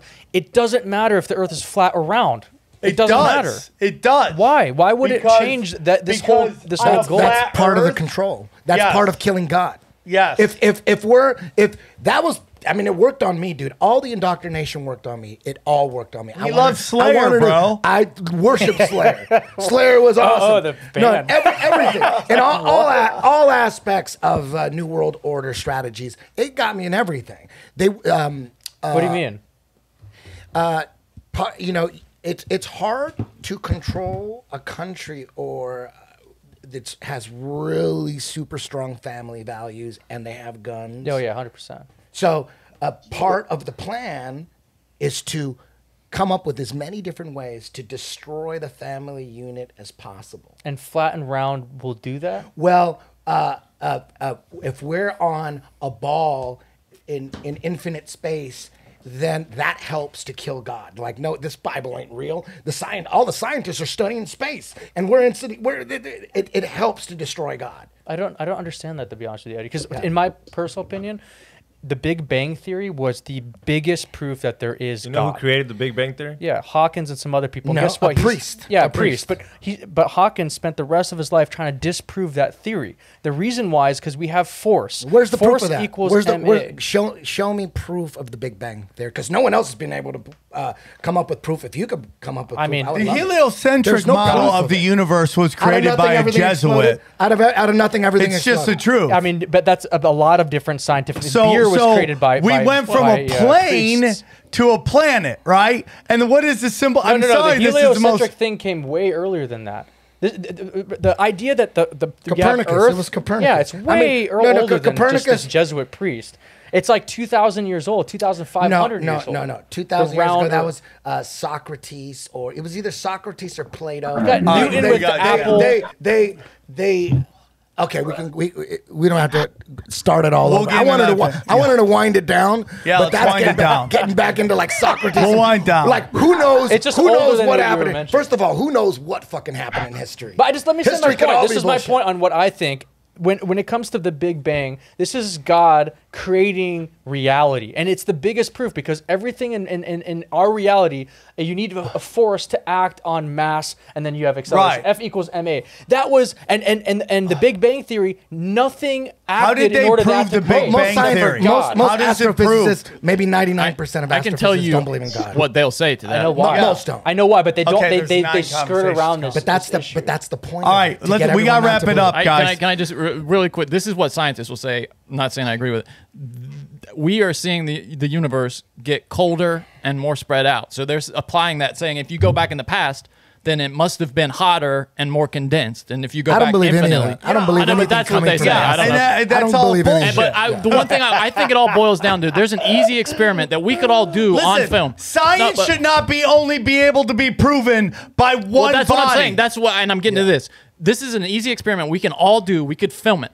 And they tried to do it at the end of that documentary, Behind the Curve, and they failed, the flat earthers. We can go stand at a distance over which the curve of the earth should be measured, put somebody out on a boat, somebody on the shore, and we can put lights up behind a couple of planks of plywood, and then shine those lights through the holes. And they should be visible through the holes at a distance of, let's say, 8 miles. It So didn't should work. we In do the it? documentary, it didn't work because the earth, according to people who believe it's round. That was a hit piece. Beyond the Curve Well, was a I hit know, piece. but why don't we do That's that? why it was on Netflix. We can do that. Many people have done that. There's what you're talking about. And you're saying it's a hit piece. There's 1,000 videos of that. But It's already let's been us done do it then. over and Let's over. do it. Let's do it. I don't need to do it. You could but do why it. do you believe them on YouTube and you don't believe? Because I don't even need that to know that what they're telling us about space is fake. I don't even A lot need of that. people would believe it if you did it, though. I mean, you could do it, and I would like to see the video. But for me to go out there and Would you believe that? If I did it, I went and did that in wherever, and I sent you a video, I was like, hey, this didn't match up the lights. Because it was flat earthers who did that experiment, though. I know the guys filming it was a hit piece, but the guys who did the experiment were flat earthers. But what if I People did it? we Would you trust. believe that? If you did what? If I sent you a video and the lights don't align, Carlos. would you be like, oh, that's weird? That's a challenge. I would look into it. I would look into how you did it. And Eddie, Carlos. Yes. Quick. All right, so I think what Frank There's is many saying. videos like that already. So that's like what he's brought up. It's a Like, lot there's easier. 1,000 videos. It's a lot like that. easier. Eddie. Frank is a very smart guy, has a science approach to things. I think if he takes the time to do his diligence and investigate on his own with just basic experiments, he may be able to come to different conclusions or the same conclusions, I don't know. But a lot of times when you're trying to disprove something, you stumble into things that you may not have anticipated, and the answer might not be what you expect. And I'm not saying he's going to be converted to become a flat earther, and I'm not labeling, but I think you'll be amazing, Frank, if you take the time just to get a laser, get a zoom camera, and just make your calculations with whatever numbers out there available, and then maybe we can revisit this, or you can post your findings on the forum, because I think it's amazing. That shows two things. First, humility. You're humble enough that you would take that opportunity, and secondly, opportunity. Because if that's going to prove something different than what you expect, I think you will only gain from it. And by all means, if this could be a challenge, I would love to throw that out there. Yeah, I would love to do that. I could take the visible green laser I have like even on my rifle, and I can just have it go through, and we can easily do that. I would love to do it, Johnny. Let's all work together. I will say they attempted it first with a laser, and they found that the laser, even a a high quality laser like you're describing over distance, it didn't quite work as well as a light. But yeah, we can do that for sure. All right, we're gonna set that up. We're gonna do. We got more dates than just San Diego. Rattle off all the dates. Yeah, there you go. We have San Diego. We have Dallas, and we have Oklahoma City, and those are all available at SamTripoli.com. You can go there. We got Tacoma. We got Tacoma September 3rd, 2 shows, a 4 o'clock and a 10 o'clock. And then what else? Don't we have Spokane too? Yeah. Spokane, yeah. Spokane. It's day before, same weekend. Yeah, my bad, yeah. Same weekend. Yeah. And then don't we have other dates? Tampa? No Tampa. Tampa's not till December 11th. We don't have anything after that? Wait, don't we have Kansas City? Oh, well, dude, we have Kansas October City. 16th is the big 500th weekend, and we would love to have you be a part of it in Vegas. We're going to do some stand-up. We're going to do some podcasting. We're going to do a whole bunch of stuff. Okay. What's up with San Diego? What's the name of the club in San Diego? The American Comedy Company. What date is that? That is October 24th. And it's a 420 show. Wait a minute, San Diego? Yeah. I thought we were doing San Diego in like 2 or 3 weeks. No, it's excuse me, it's July 24th. July 24th. Man, I've been slurring my So words. our next show is San Diego. Yeah. Man, I don't even remember. Fuck. Okay. Yeah, just go to SamTripoli.com. It's all there, man. It's all there. Guys, thank you so much for coming on. We've had a wonderful time. Thank you, Carlos. Dude, Carlos, You're much awesome. respect. Matt, much respect. Thank you guys so much for Thank coming you. on. Thank you. Honor, privilege. Frank, thanks for coming on. Hey, Frank was awesome. Frank did was great. awesome. Frank stayed. You should have your own Frank podcast. was like Bruce Lee, fighting 30 dudes at one time with Johnny occasionally Johnny coming got my in. back. Johnny, are you? So obviously you're not a flat earther, but would you say you're like on the fence? I promise you, if we did these experiments, and I would believe them if they came out the way you say they should. Okay. I got it. I'm like you though. I got to see it. I don't believe anything NASA shows me, and I don't believe anything anybody else shows me. Okay, so you're open to possibilities. Yeah, absolutely. Okay, He ain't married. He ain't married to the ball. You ain't married to the ball? No. Oh shit! That's So I just want to say That's huge. something. 18 more months. It'll be a flat. 18 Wrap it months. up. I just want to wrap it up. You know, Dave, there was some mention of being a snake oil salesman. I don't believe that. I have no problems with somebody making money. He also does a free podcast that you could listen to all the time called the Flat Earth Podcast. There's nothing wrong with doing this. You know, that is always the big criticism of YouTubers. You know, these people work so hard in their YouTube channels, and you're just doing it for this. For what? For what? I mean, there's nothing wrong with making $1 on your passion. You know, I mean, to be honest with you, you're in the pharmaceuticals. You've moved into the business side because you want to make money. I mean, it's no different, man. To me, so I making money, doing the things you love should be everybody's goal. Yeah. And he loves David Weiss. He loves and he's super passionate about it. I have no super problem smart with a guy making $1 off of something. I love David. There wasn't a problem with him doing it. My point is that his critique is that other people, there's a conspiracy all about money to keep everyone controlled. No, it's not. It's not. He never said it's all about money. He said it's about Satan. He said it's spiritual. It's Satan. Yeah, sure, spiritual. He never said money. But he did say money was fake. He did say money is fake. I remember. Well, I mean, but there was a reason. Money is he didn't say. He inferred it. That's my point. Is that he could also be called out for the same exact points. I'd be careful using that because anyone could be a salesman. Totally. And he always says, don't believe what he says. Don't take his word for it. You have to. Everybody who's a flat earther that was a good point. Totally against it. Everybody is honestly a 2-hour and 30-minute podcast. You should question every word that comes out on this podcast by both sides. Yeah. It should never be accept what we say. Do your own research. Question all of us, man. And I have no problems with that. I thank everybody for coming on. Johnny, thank you. Xavier, you in the corner in the back, thanks for hanging out. And I saw you whispering, like you're working the corner, so I appreciate that. And thank you. It was a great. Thanks, I love you guys, Matt. Thank you guys very much. Thanks, Matt. Love you guys. See you in Alaska Thanks, and see you in San Diego. Take care, everybody. We go deep, homeboy. Aaron, open your mind. from the fountain of knowledge. There's lizard people everywhere. That's some interdimensional shit. Wake up, Aaron. This is only the beginning. Dude, you just blew my mind. Tinfoil hat.